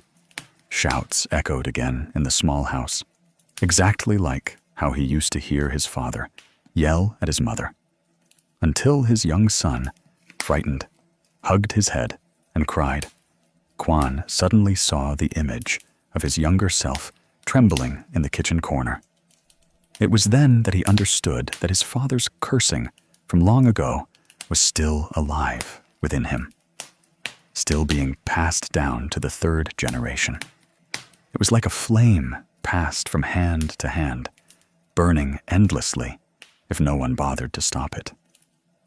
One day, Mr. Thang's neighbor came to complain that his son spoke disrespectfully and often cursed others. Mr. Thang was very angry and scolded his son in front of them. But when night fell and he sat alone, he felt hollow. He remembered how he himself had been scolded by his father in the same way when he was young. And now his son was scolding others. He suddenly realized that the cursing from long ago, which he thought was just temporary anger, had actually become a bloodstream, a character trait flowing in his son's veins. He felt scared because karma doesn't disappear. It just transfers. Scared because words, thought to fly away, came back through the very son he loved most. From then on, Mr. Thang began to reform, which was not easy. Every time he wanted to utter harsh words, he would bite his lip, close his eyes, and silently chant, Amitabha Buddha. Sometimes he lost his temper and slipped up, but afterwards he apologized. For the first time in his life, he told his son, "I'm sorry for the words I spoke before." Quan was silent. Then tears welled up in his eyes. Father and son sat quietly, together, not needing to say much, just listening to the soft chant of Buddha's name echoing in the house. From then on, he taught his son to read scriptures together, to learn how to speak kindly. Gradually, the cursing in the house disappeared, replaced by gentle inquiries and soft laughter. People said Mr. Thang had changed, but in fact, not only he changed, his whole family changed. Because when one person knows to stop karma, the entire stream of karma is resolved. From that story, we understand that verbal karma is not only created in a moment, but also passed down through habits. Every word carries educational energy. Children don't learn with their ears, but with their eyes and hearts. They absorb the energy in every word spoken by adults. If the words in a home are harsh, that energy will settle in the atmosphere, making anyone who enters feel heavy-hearted. If the words in a home are gentle, loving, then that home will become a sanctuary of peace. Therefore, one who knows to cultivate speech not only saves themselves, but also saves those they love. The Buddha taught that verbal karma has 3 levels: lying, harsh speech, and idle chatter or divisive speech. Each level creates different karma. Lying destroys trust. Harsh speech causes hurt. Idle chatter, divisive speech, makes others confused. And divisive speech causes separation. And all these things have cause and effect. A person accustomed to lying will later live in fear of being doubted. A person accustomed to harsh speech will encounter others speaking harshly to them. A person accustomed to divisive speech will see their family and friends grow distant. That is the very fair law of the universe.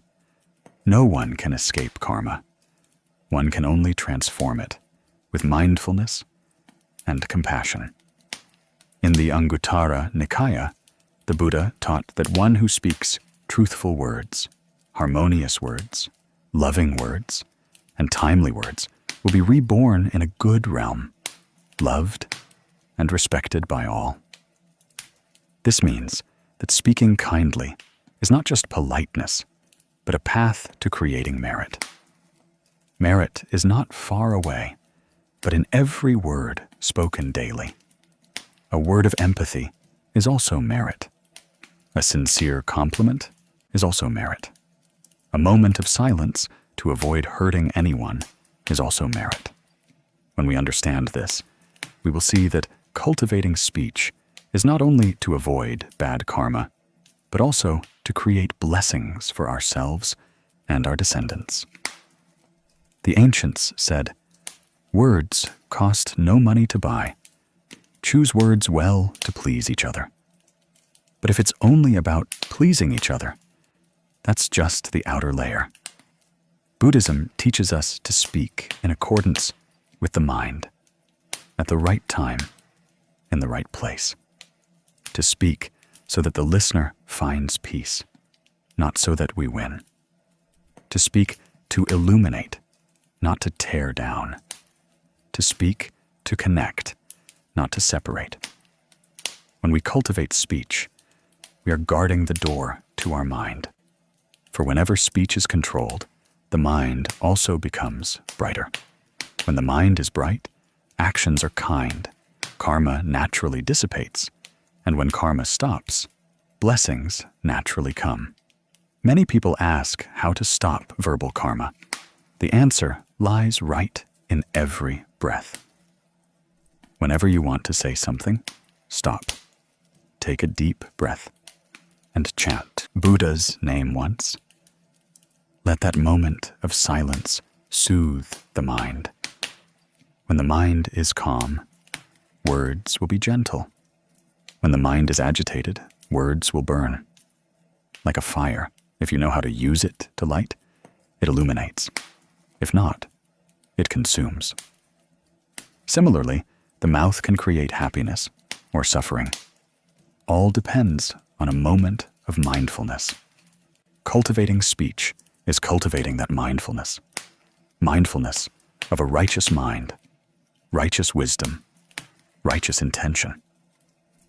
The karma of verbal actions across many lives is a reminder for us to know that everything we say today is a seed sown for tomorrow. If we want our children and grandchildren to live in peace, let's start with our own mouths. Let our home be a place without harsh voices, without hurtful words. Let the voices in the house be laughter, the chanting of Buddha's name, loving words. Then blessings will spread, and calamities will decrease. One person cultivating speech, the whole family enjoys blessings. That saying is not a distant ideal, but the truth of visible cause and effect. In this moment, I invite you to pause for a bit. Close your eyes. Inhale deeply. Exhale slowly. Remember the times you inadvertently uttered words that hurt someone. Then gently say in your mind, "I'm sorry. From now on, I will speak kind words." Just that much is already a transformation. Words have the power to create the world. If everyone knew to speak kindly, to stop evil, to listen, this world would be different. There would be fewer arguments, fewer tears, more smiles. And you, one who knows to cultivate speech, will become the nucleus of peace, sowing blessings for yourself, for others, for generations to come. Because ultimately, cultivating the body is not as important as cultivating speech. Cultivating speech is not as important as cultivating the mind. But to have a peaceful mind, first let the mouth be kind. When words are kind, the mind is naturally at peace. When the mind is at peace, life naturally transforms into blessings. That is the profound truth that the Buddha left behind. Simple, yet miraculous. And who knows, perhaps just a gentle word today, you are silently transforming the entire stream of karma of your family for many generations. In the afternoon at the temple, the sound of the bell resonated from the ancient stupa, lingering in the silent space. On the eaves, Bodhi leaves trembled gently in the wind, casting shimmering shadows onto the greenish tiled floor.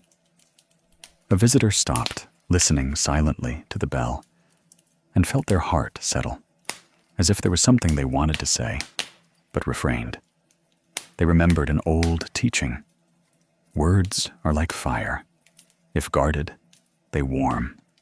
If let loose, they burn.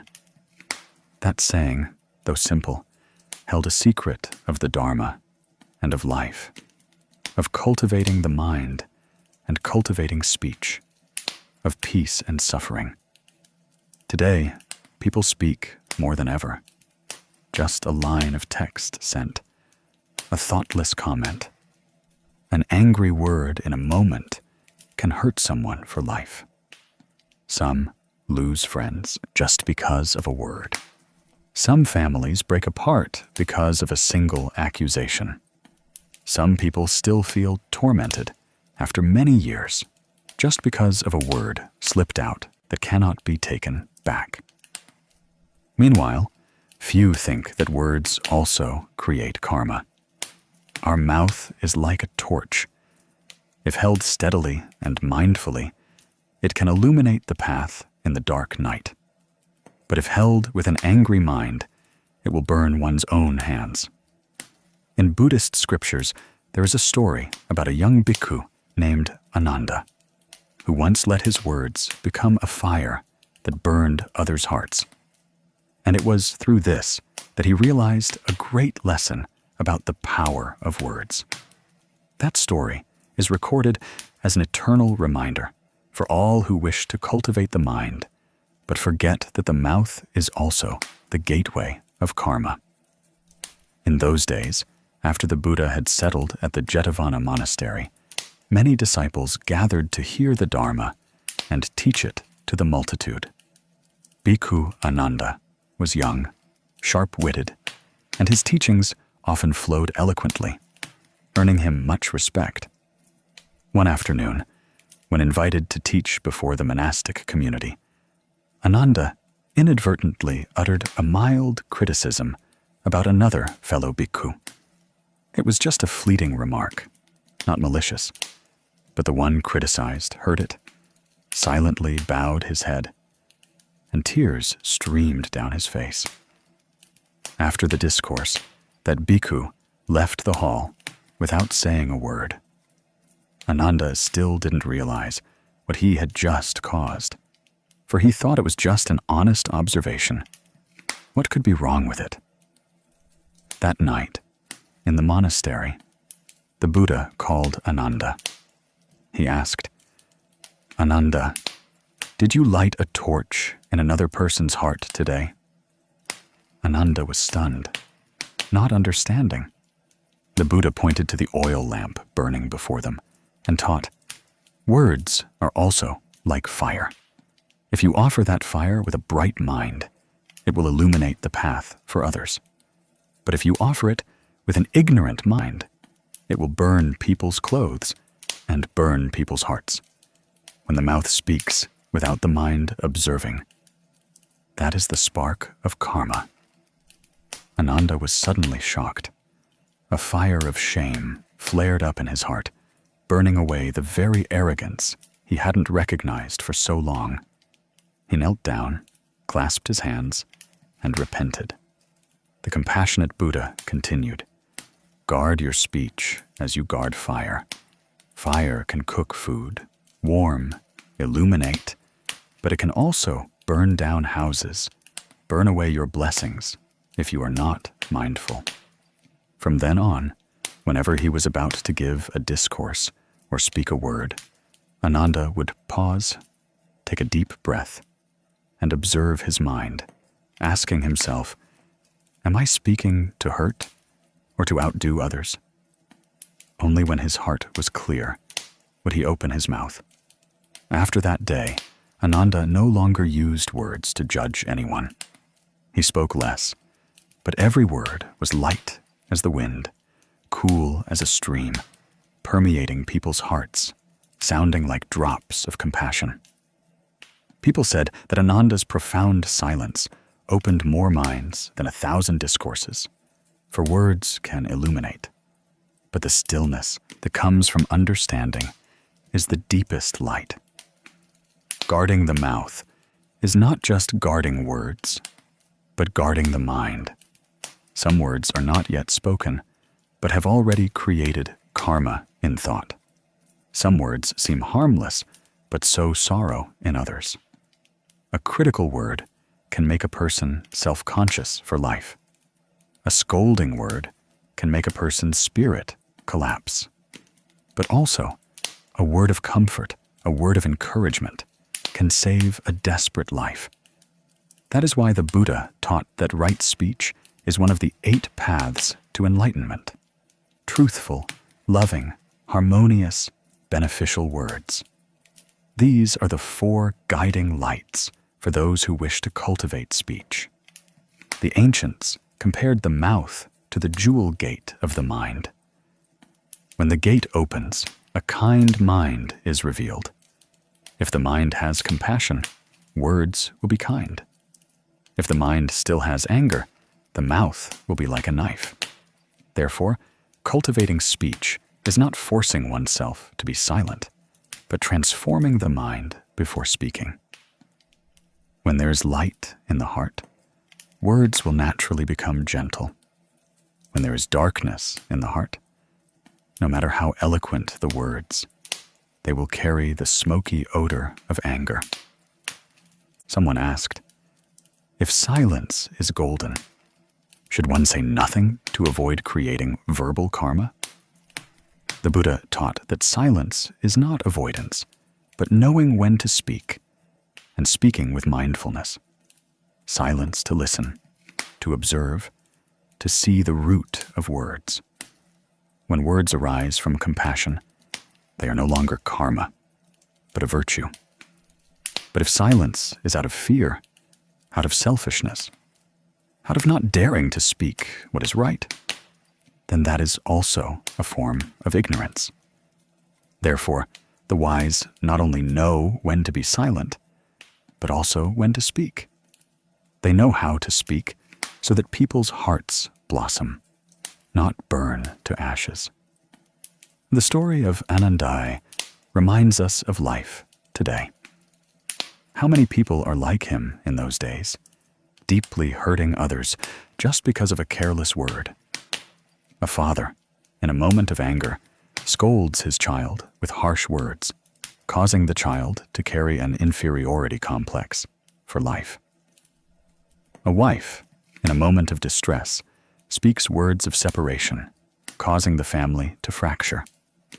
A friend inadvertently makes a taunting remark, causing another to lose faith in themselves. All these small fires, if not extinguished by understanding and compassion, will spread into a large conflagration in life. People often fear external fires, but few fear the fire in their own words. In truth, that fire is much more dangerous because it doesn't burn visibly, but in the heart. It consumes affection and destroys even once beautiful relationships. Some wounds from words are deeper than knife cuts because a knife cuts the body, but words cut the heart. An old monk once said, "Before speaking, observe whether the words you are about to speak carry fire. If they do, take a deep breath, look into your mind, then smile, and don't speak. That is also a kind of wisdom." When one knows to stop before an angry word, that is when blessings are generated.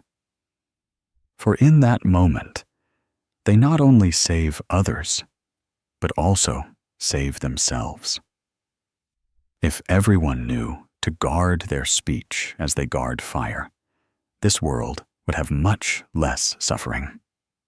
One who knows to speak kind words will make the whole family peaceful. One who knows to stop evil words will extinguish karma in their lineage. Many people ask why. If someone in the family speaks harshly, children and grandchildren later also tend to be hot-tempered.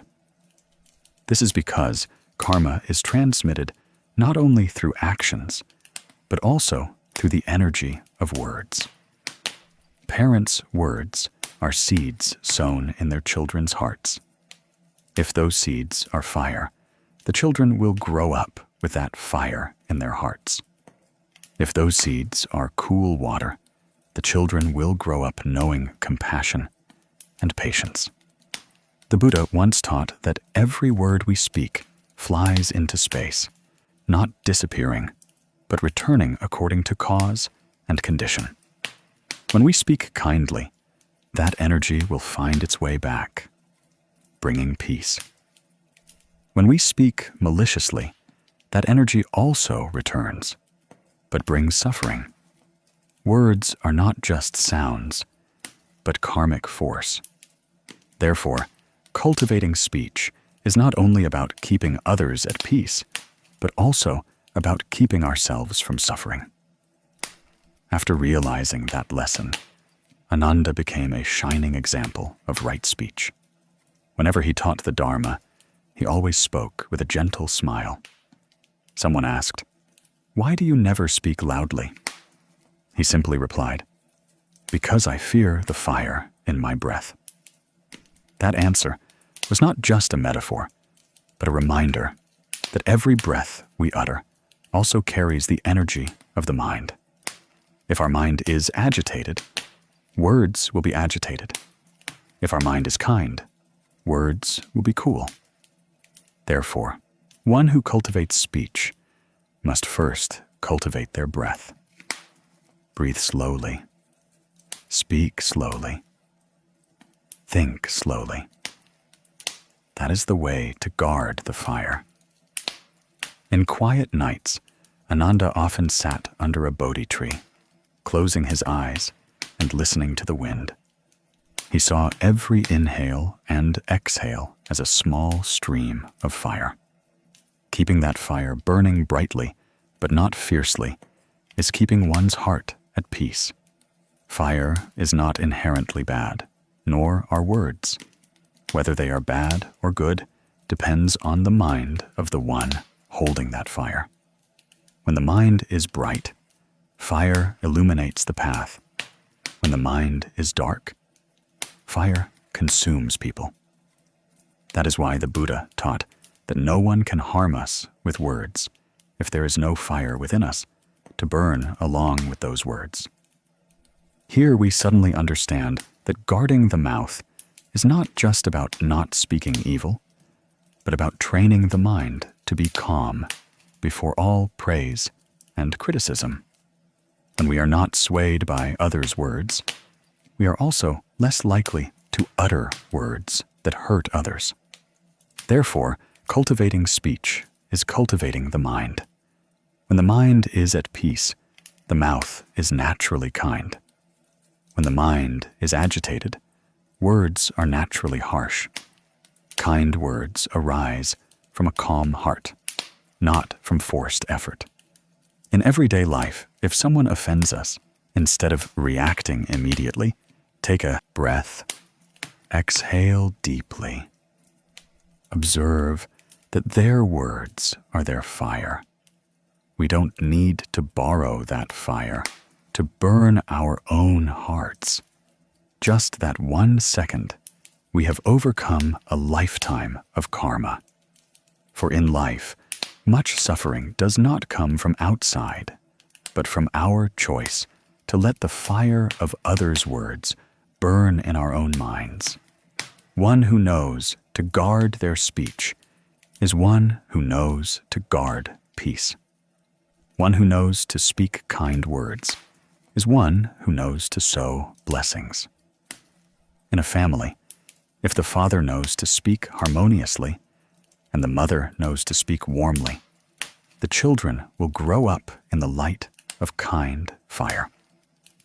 In a society, if everyone knows to speak loving words, war will cease in the heart before it ceases externally. For the fire of anger cannot be extinguished by fire. It can only be extinguished by the water of compassion, and that water begins in every kind word. As the last bell chimed in the temple, and the incense smoke gradually dispersed in the wind, the visitor silently left the temple grounds. In their heart, they heard again the Buddha's teaching. Guard speech as you guard fire. Words can illuminate, or they can burn. That saying was like a gentle light shining into their heart. They walked through the crowded street, but their mind was suddenly more at peace, knowing that every word from now on would be observed, would be guarded like their own sacred fire. Cultivating the body is not as important as cultivating speech, for the mouth is the door to the mind. Keep kind speech, and the mind will be at peace. When words become light, life is no longer dark. When words become the fire of wisdom, we will warm people's hearts without ever burning anyone. Some mornings, when the world is still half asleep, we go out and hear somewhere the faint sound of arguments, harsh words between strangers. A bitter word spoken is like a small, invisible knife, inadvertently cutting into someone's heart. Its echo lingering in the heart, turning a clear day into a gloomy one. In that same moment, if we encounter someone who smiles and says, "Wishing you a peaceful new day," our mind immediately softens, all vexations disappearing like morning mist. Just one word, yet how it can change an entire day, even change someone's life direction. The Buddha called this loving speech, a small Dharma gate, but with immense transformative power. Loving speech is not just gentle words, but the voice of compassion from the heart. It is the fragrance of a kind mind, the light of wisdom shining through every word and phrase. One who knows loving speech does not just speak to please others, but speaks to sow into people's hearts faith, hope, and peace in a world often full of noise. Loving speech is a gentle melody that helps the mind settle, helping us and others dwell in the present moment. Once, someone asked the Buddha, "Venerable Sir, how should I speak so as not to create karma?" He taught that one who knows to speak at the right time, in the right place, to the right person, with the right intention. That is one who speaks loving words. That is, loving speech is not just pleasant words, but words born from wisdom and compassion. If words come from anger, even if adorned with gentle language, they will still hurt the listener. But if they come from compassion, even if the words are simple, the listener will feel warm. In the 4 ways of embracing, the 4 methods the Buddha taught to guide sentient beings, he placed loving speech alongside generosity, beneficial conduct, and empathy. This shows that speaking kind, truthful, and good words is also a form of generosity, called Dharma generosity through words. Because sometimes the listener doesn't need material things, but only a gentle word to be warmed in a cold life. Let's look back at ourselves. Have we ever fractured a relationship because of an unskillful word? Have we ever uttered words that hurt someone we love? And then we, ourselves, were tormented by it endlessly. Words are a vessel carrying intentions. If the mind is full of anger, that vessel will carry fire to burn others. If the mind is full of compassion, that vessel will carry flowers to sow throughout the human world. One who knows how to cultivate is not just someone who meditates and chants Buddha's name, but someone who observes every word they speak daily, because that is where karma is forming. Loving speech, therefore, is the Dharma gate of the wise. Not everyone can speak loving words, because to do so requires a compassionate heart as its root, mindfulness as its teacher, and understanding as its light. When we understand others' suffering, we naturally don't want to hurt them. When we understand that all beings are enduring their own karma, we naturally speak gentle words.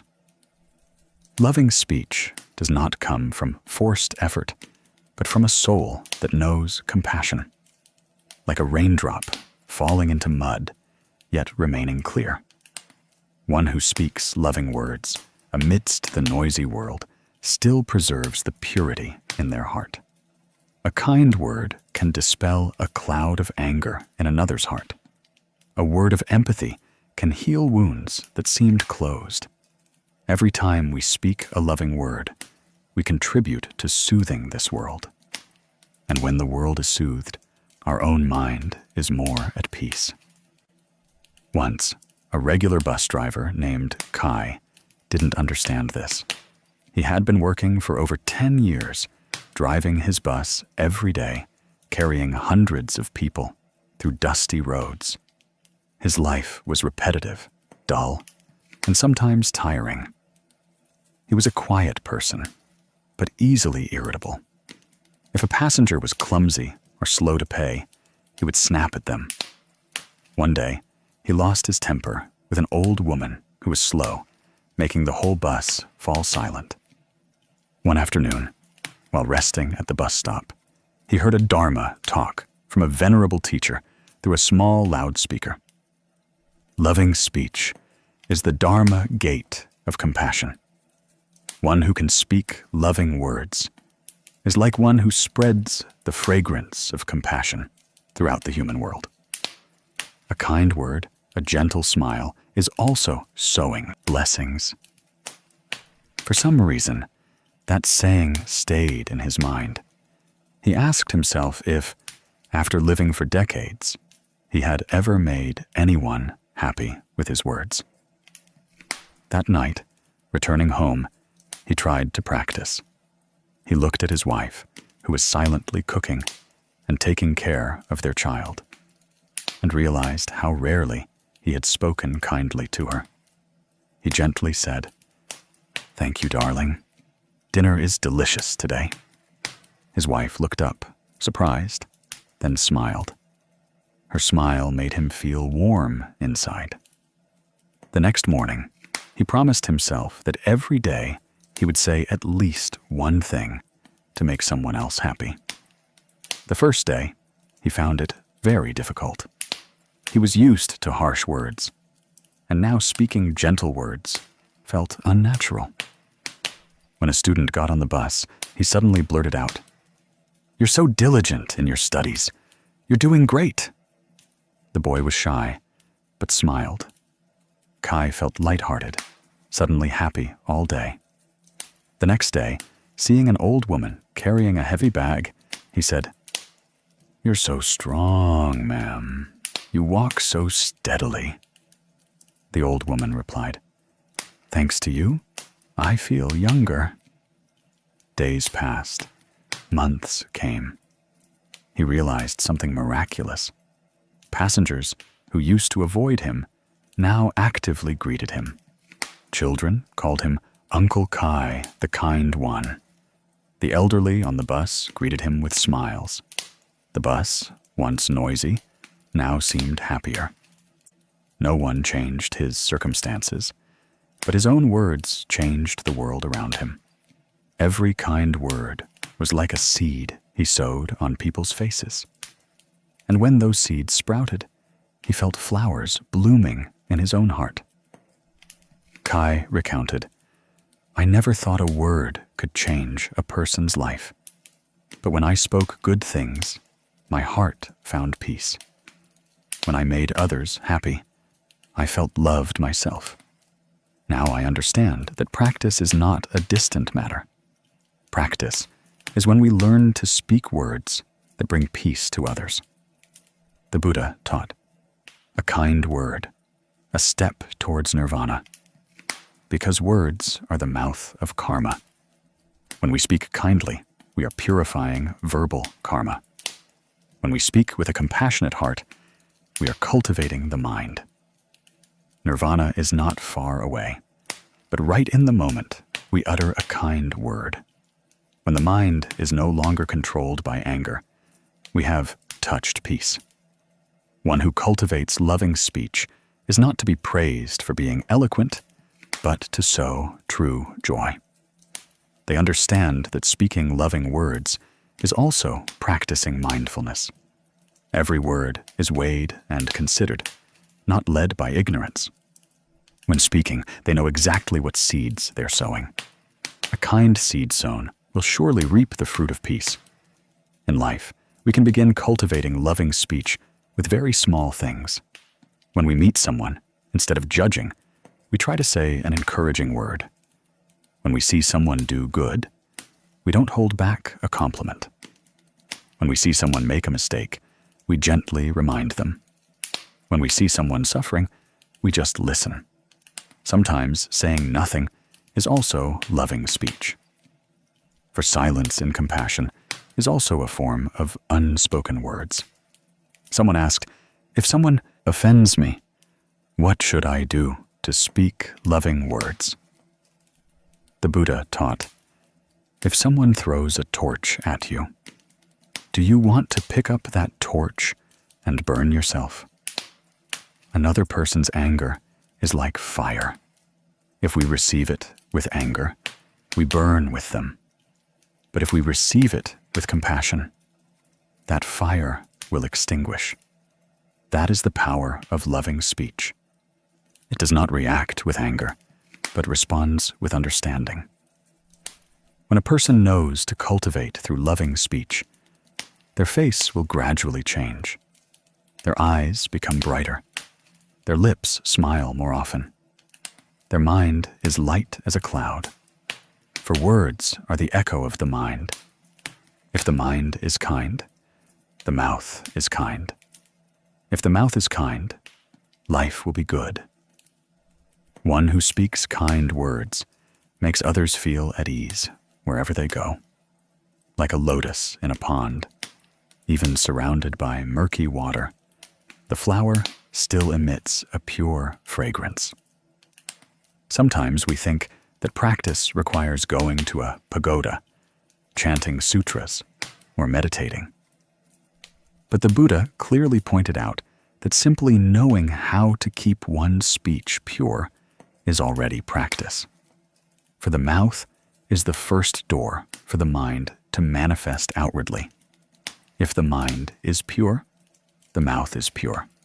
If the mouth is pure, karma decreases.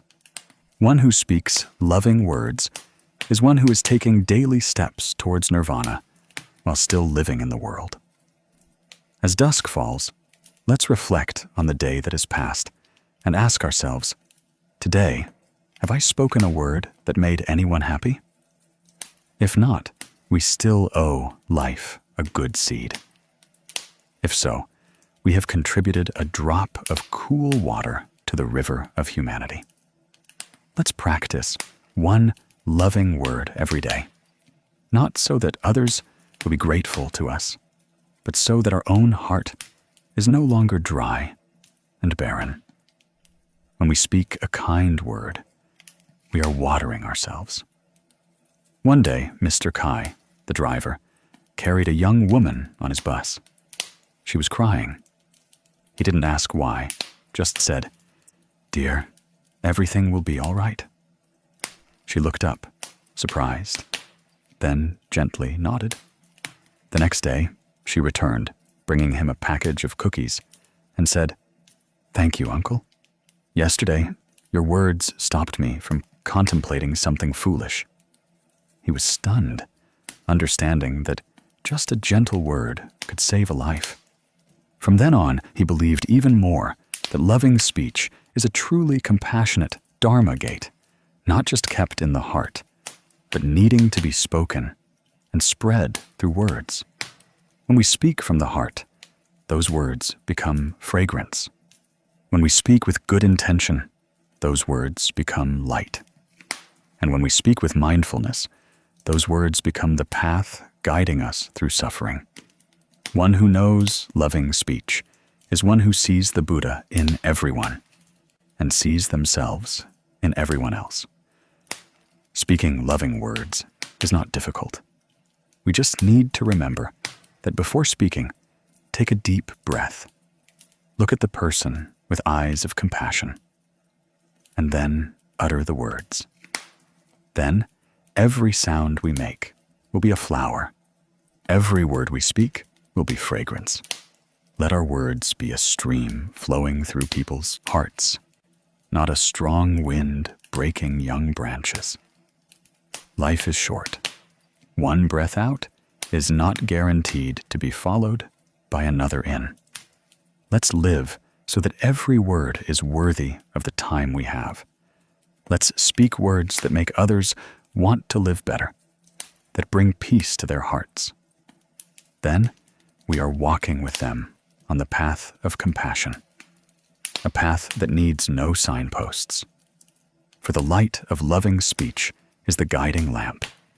And in the end, when our hair is gray and our eyes are dim, we will clearly see that what remains after many years is not wealth, fame, or status, but the smiles and kind words we once shared.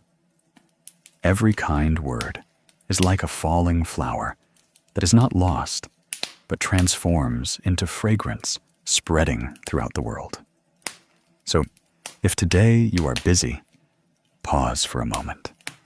Try saying a word that makes someone else happy, as Mr. Kai did. For who knows, that one word might open a new day, a new life for someone, and for yourself. A kind word, a step towards nirvana. For one who speaks kind words not only beautifies this world, but is also walking towards a place of peace, where the mind and mouth speak as one. May all beings be well and happy. In life, people often find it easy to speak, but difficult to be quiet. Easy to utter words, but difficult to guard their mouth. Easy to react, but difficult to calm their mind. Yet, what constitutes a person's character is not what they say, but what they can keep silent before saying. Silence in Buddhism is not avoidance or weakness, but an expression of wisdom, of self-mastery of the mind. When one's mind is clear, words will naturally become gentle, kind, and carry healing energy for oneself as well as for others. Someone once said, "A sharp knife can kill a person, but sharp words can kill the heart." A thoughtless word can hurt another person more deeply than a physical wound. Therefore, the Buddha taught that in the Eightfold Path, right speech is an important path that helps practitioners cultivate their body and mind. Right speech is not only speaking truthfully, but also knowing when to speak and when to be silent. Sometimes a timely silence is more precious than 1,000 justifications. One who knows to be silent is one who has conquered themselves, because they do not let their mind be drawn into the whirlwind of winning or losing, right or wrong, gain or loss. When people are angry, the mouth often runs ahead of the heart. Words are shot out like arrows, and once uttered, they cannot be taken back. Some people, after a moment of anger, say words that they regret for life.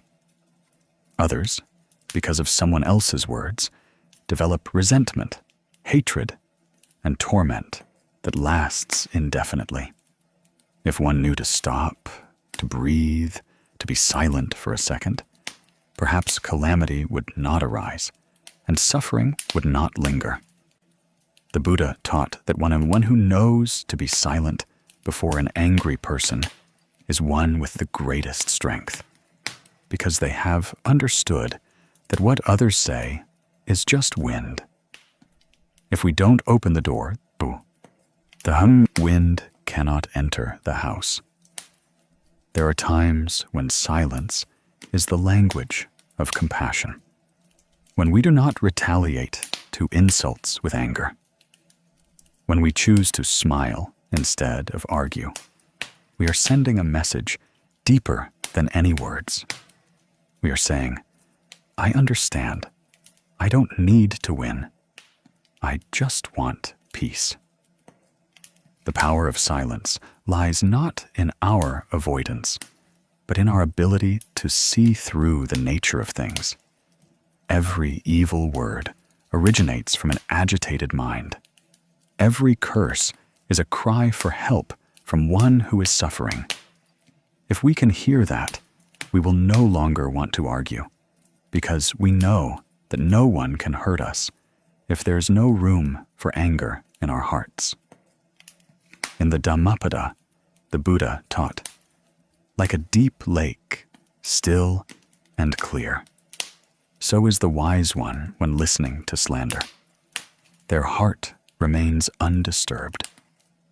That image of a lake is the mind of one who knows to be silent, unmoving when there is no wind, the mind undisturbed when not touched by worldly words. One morning in a small market by the river, there is a story that has been passed down and remembered by everyone who hears it. People tell of Old Tu, an old man over 80, who made his living by weaving bamboo baskets. He was kind and spoke little, living alone in a small house with a palm leaf roof. Throughout his life, he never harmed anyone, nor did he get involved in gossip. In that market, people respected him, but some also thought he was odd because he spoke so little. Yet, it was his very silence that later made people bow in respect. One afternoon, as the sun was at its zenith, people heard shouting from the market entrance. It was Tone, known as Tone the Hired Curser. He made a living by cursing and swearing, helping others in arguments and conflicts. Whenever someone was angry, for just a few tens of thousands of dong, Toan would vent their anger with a torrent of harsh words. This profession sustained him, but gradually impoverished his soul. If he didn't curse for a day, he felt agitated, as if he lacked breath. That day, due to a small misunderstanding, he heard rumors that Old Tu had spoken ill of him, saying that his cursing profession was sowing heavy karma. So Toan drank a few glasses of wine. The alcohol rose, and his mouth began to spew words like knives. He went straight to where Old Tu was sitting, weaving baskets in front of the market stall, pointed at him, and cursed incessantly. His words were vulgar, his tone angry. People nearby stopped, some feeling sorry for Old Tu, some curious, some waiting to see how he would react. But Old Tu said nothing. He just looked up at Toan, smiled gently, his eyes as kind as the river water. He continued to weave each bamboo strip together, the quiet rustle blending with the sound of the wind. The afternoon was silent. The more Toan cursed, the more annoyed he became, because the more he cursed, the more silent Old Tu became. He wanted to win, wanted to see Old Tu react, wanted to hear him argue back to have an excuse to vent all his anger. But no, Old Tu remained still, his hands still moving slowly. After a while, sweat drenched his forehead. His throat was dry and hoarse, and Tone suddenly felt tired. Old Tu still sat there, still kind, still calm. That silence was like a mirror reflecting Tone's own noise and hot temper. No one won that argument, but the loser was Tone. He lost to Old Tu's peace. When he left the market, he felt empty, as if he had thrown a pile of trash into empty space, and no one picked it up. The next morning, sober, he felt ashamed. He sought out Old Tu and knelt down to apologize. Old Tu still smiled, his voice deep and warm. He said, "When people throw trash, we don't need to pick it up. Silence keeps the heart clean." Just one sentence, like cool water quenching a fire in his heart, he burst into tears. From that day, he quit his cursing job, applied to be a helper, and later volunteered at the pagoda near his home. People said that his life changed thanks to that one encounter with Old Two.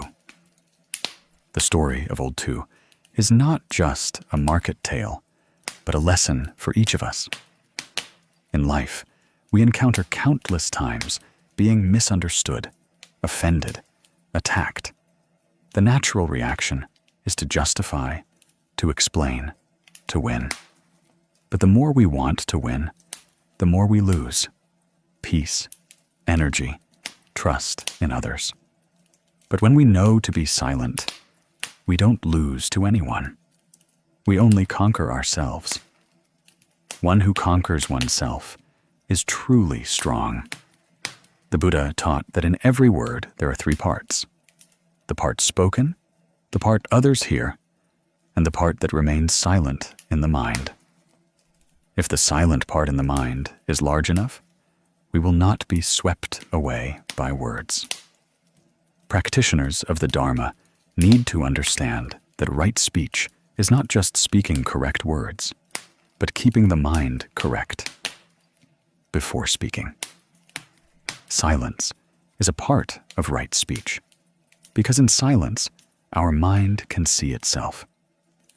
When we are silent, we hear the echo of our inner self, hear our breath, hear subtle things that we don't notice when speaking.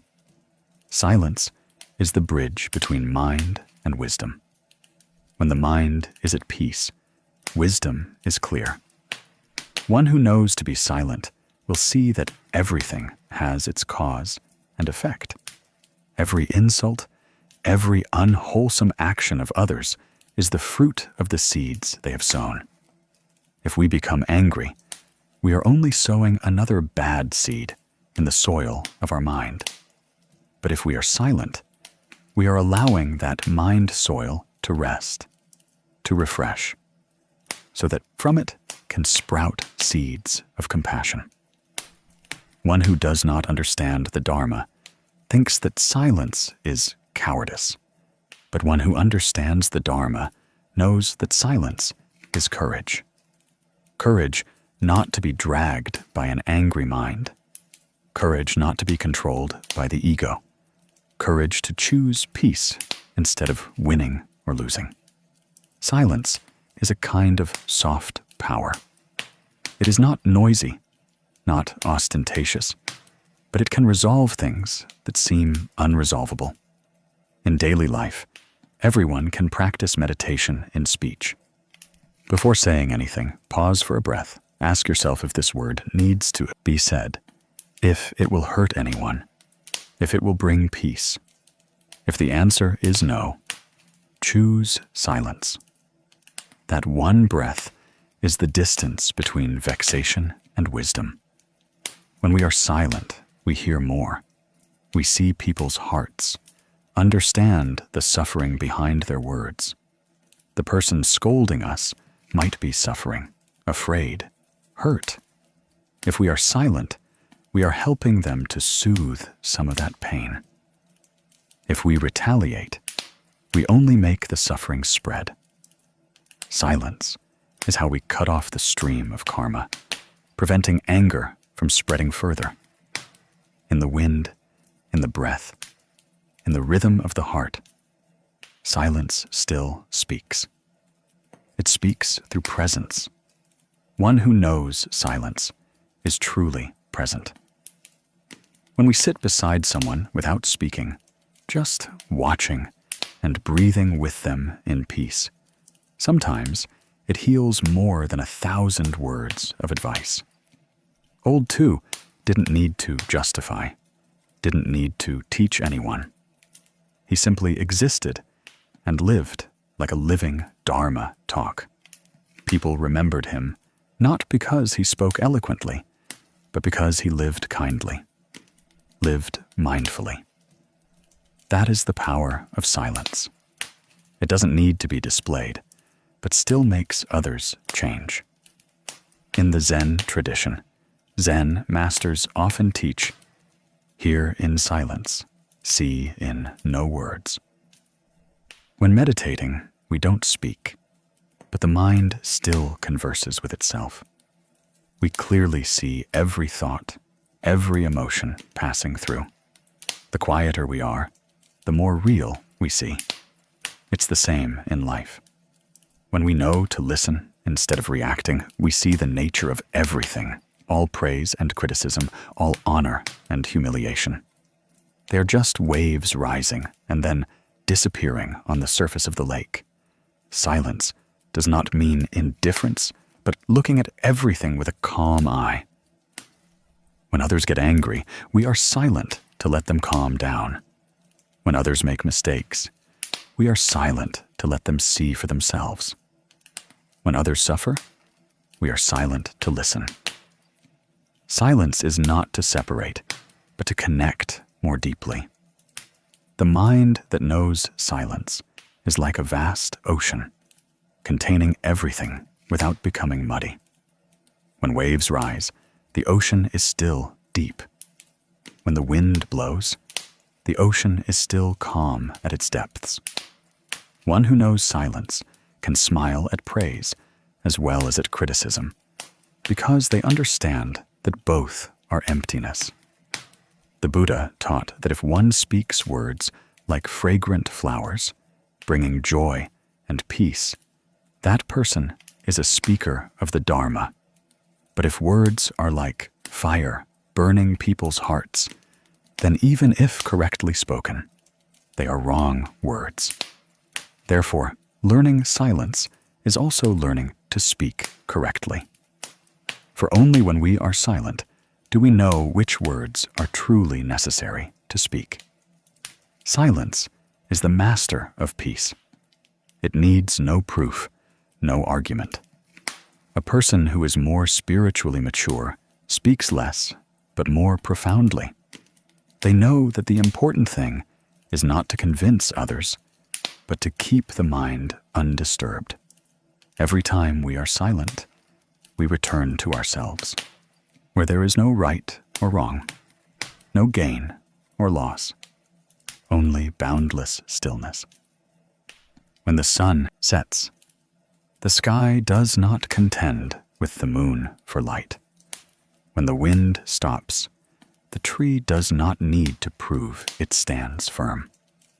Silence is also like this. It is the freedom of not needing to prove anything anymore. In that moment, we are free from all linguistic constraints, and in that silence, we see more clearly than anything else. True happiness does not lie in praise, and suffering does not lie in criticism. Both are just small waves. Peace lies in whether we let the waves pass without disturbing our hearts. If one day you are misunderstood by others, insulted, remember old two. Remember that when people throw trash, you don't need to pick it up. When people speak harsh words, you don't need to keep them in your heart. Be silent, breathe, and smile. Every time you do that, a piece of karma is resolved, and a part of your mind becomes purer. Silence is the language of wisdom, the lesson of one who has understood the Dharma. When speech is kind, the heart will be good. When the heart is good, life will be peaceful. Let our words become seeds of peace, and our silence become the soil that nourishes wisdom. In the stillness of the afternoon, we hear the wind blowing through the tiled roof, the sound of leaves falling to the ground, the gentle beating of our own heart. Everything is speaking through silence. All things are expounding the Dharma. We just need to stop, breathe gently, and listen. We will understand that in silence there is everything: wisdom, compassion, life smiling. In this life, perhaps everyone has once regretted their own words. Sometimes it's just a phrase uttered in anger. yet it hurts someone's heart for a lifetime. Sometimes it's a careless word that inadvertently sows sorrow in someone's heart, a sadness not easily soothed. Words, though seemingly invisible, possess greater power than any weapon. They can save a desperate person, but can also kill a belief. Therefore, one who knows to guard their mouth is truly one who is guarding peace for themselves and for the entire world around them. Someone asked, "Cultivating the body is the hardest, so why do you say cultivating the mouth is even harder?" Because the body can be restrained by precepts, but the mouth can only be restrained by wisdom and mind. Bodily faults can be corrected by actions, but verbal faults can only be resolved by time and sincerity. A word once spoken, even if apologized for 100 times, cannot make it disappear from the listener's memory. That is why in Buddhism, it is taught that sentient beings are harmed not by swords or spears, but by unwholesome words. The ancients likened the mouth to the gateway of the mind. If the mind is at peace, the mouth will be kind. If the mind is angry, the mouth will be evil. Just as murky water cannot reflect the sky, an agitated mind cannot produce clear words. Some people think they are speaking truthfully, speaking rightly, but if the mind is still angry, that truth is just the fire of ego, and that rightness is just a desire to win. One who understands the Dharma will not use their mouth to win, but to resolve, to love, to sow blessings. The Buddha taught that in the 8 paths of the Noble Eightfold Path, right speech is one of the important pillars. Right speech is speaking truthfully, speaking lovingly, speaking harmoniously, speaking beneficially. And furthermore, right speech is knowing when to speak and when to be silent. A word, even if correct, if spoken at the wrong time, can cause trouble. A word, even if kind, if spoken in the wrong way, can cause hurt. Guarding the mouth is learning to listen deeply before speaking. It is practicing with every breath so that words become lotus flowers, not flames. Some people practice their whole lives, chanting sutras, reciting Buddha's name, giving alms, doing good deeds, but cannot control their mouth. They speak gossip, harsh words, divisive words, words that belittle others to elevate themselves. Each of those words is like a poisonous seed sown in the soil of the mind. One day, that seed will sprout into karmic fruit, causing them to suffer. One who cultivates speech is one who knows how to plant kind seeds with their words. A kind wish, a word of comfort, an apology, or a sincere thank you. All are lotus flowers, blooming in life. There is a story told during the Buddha's time. Someone came to ask the Buddha, "Venerable Sir, I want to know why my words make everyone sad when I have no ill intent." The Buddha smiled and taught, "When you draw water from a well, if the well is murky, even if you draw with a golden bowl, the water will not be clear." Words are the same. If your mind is not pure, then even if you choose gentle words, the listener will still feel heavy. Hearing this, that person was awakened. From then on, he did not try to speak eloquently, but learned to listen to his mind before speaking. And when his mind became peaceful, even if he spoke a simple sentence, the listener felt at ease, like drinking a cool sip of water on a summer day. Cultivating speech is not about not speaking, but speaking mindfully. It's not about being silent forever, but choosing silence when necessary. Sometimes silence is the wisest word. Sometimes a gentle word is a precious medicine for a suffering soul. When we understand this, we will see that cultivating speech is cultivating the mind. For the mouth is just the door, but the mind is the root. Practitioners do not fear poverty, do not fear suffering, only fear an unkind mouth. For an unkind mouth will lead to heavy karma. A word spoken can break family ties, cause friends to separate, and even lead to consequences for many future lives.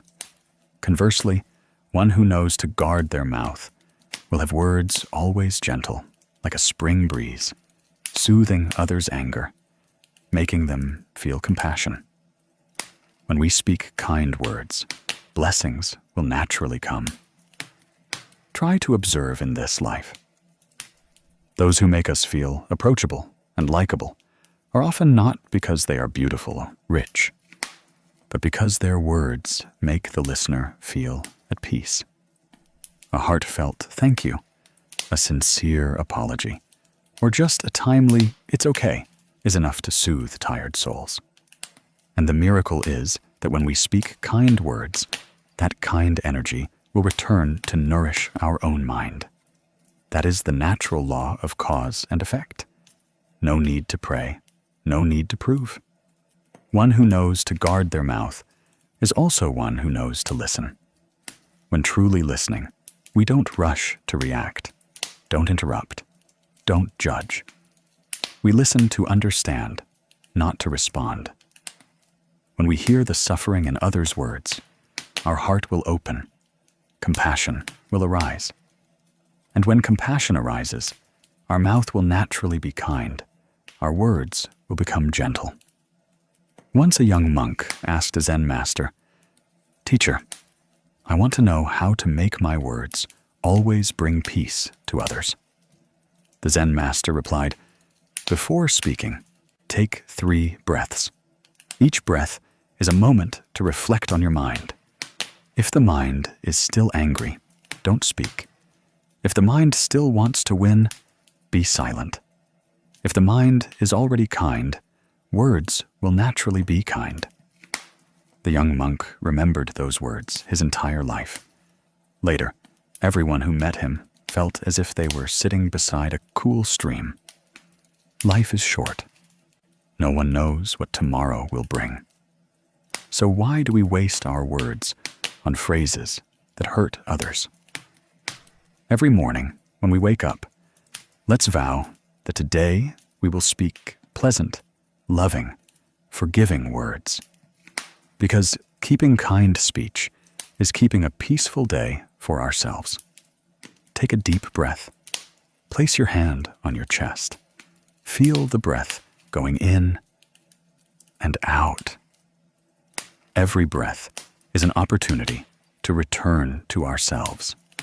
When we breathe consciously, our words will also be conscious. Breath is the thread connecting body and mind, and words are the bridge connecting our mind to others. If the breath is peaceful, words will be kind. If the mind is clear, the mouth will be bright. Let every word we utter carry the energy of this peaceful breath. Cultivating speech is not a one-day affair, but a lifelong journey. Whenever you want to speak unkind words, stop, breathe, and then smile. That smile is the first step of practice. It helps us maintain peaceful energy, not letting anger drag us. Each time we do that, a part of the karma within us is resolved. Imagine what the world would be like if everyone knew to keep kind speech. No more scolding, no more sullen words, no more unwarranted hurt. The speaker is gentle, the listener is at peace. Children will grow up in love. The elderly will live their final years in peace. And even when we say nothing, our loving silence is enough to spread positive energy around. So, remember that guarding the mouth is guarding the mind. Guarding the mind is guarding peace. When the mind is at peace, everything outside naturally finds peace. When words turn into lotus fragrance, our life will be an eternal spring. From now on, before speaking, take a deep breath to make the mind bright, the mouth kind, and the words good. Speak a little less, listen a little more, love a little more. Then you will see that life doesn't need too many grand things. Just a kind word, a warm gaze, a mindful breath is enough for peace to blossom in the heart. Keep kind speech, and blessings will naturally come. Keep a pure mind, and life will naturally be peaceful. No need to seek blessings far away. Just practice in every word. For words are the mirror of the soul. When the mind is bright, words will be kind. When words are kind, life will be beautiful. And when everyone knows to cultivate speech, this world will be a pure land in everyday life.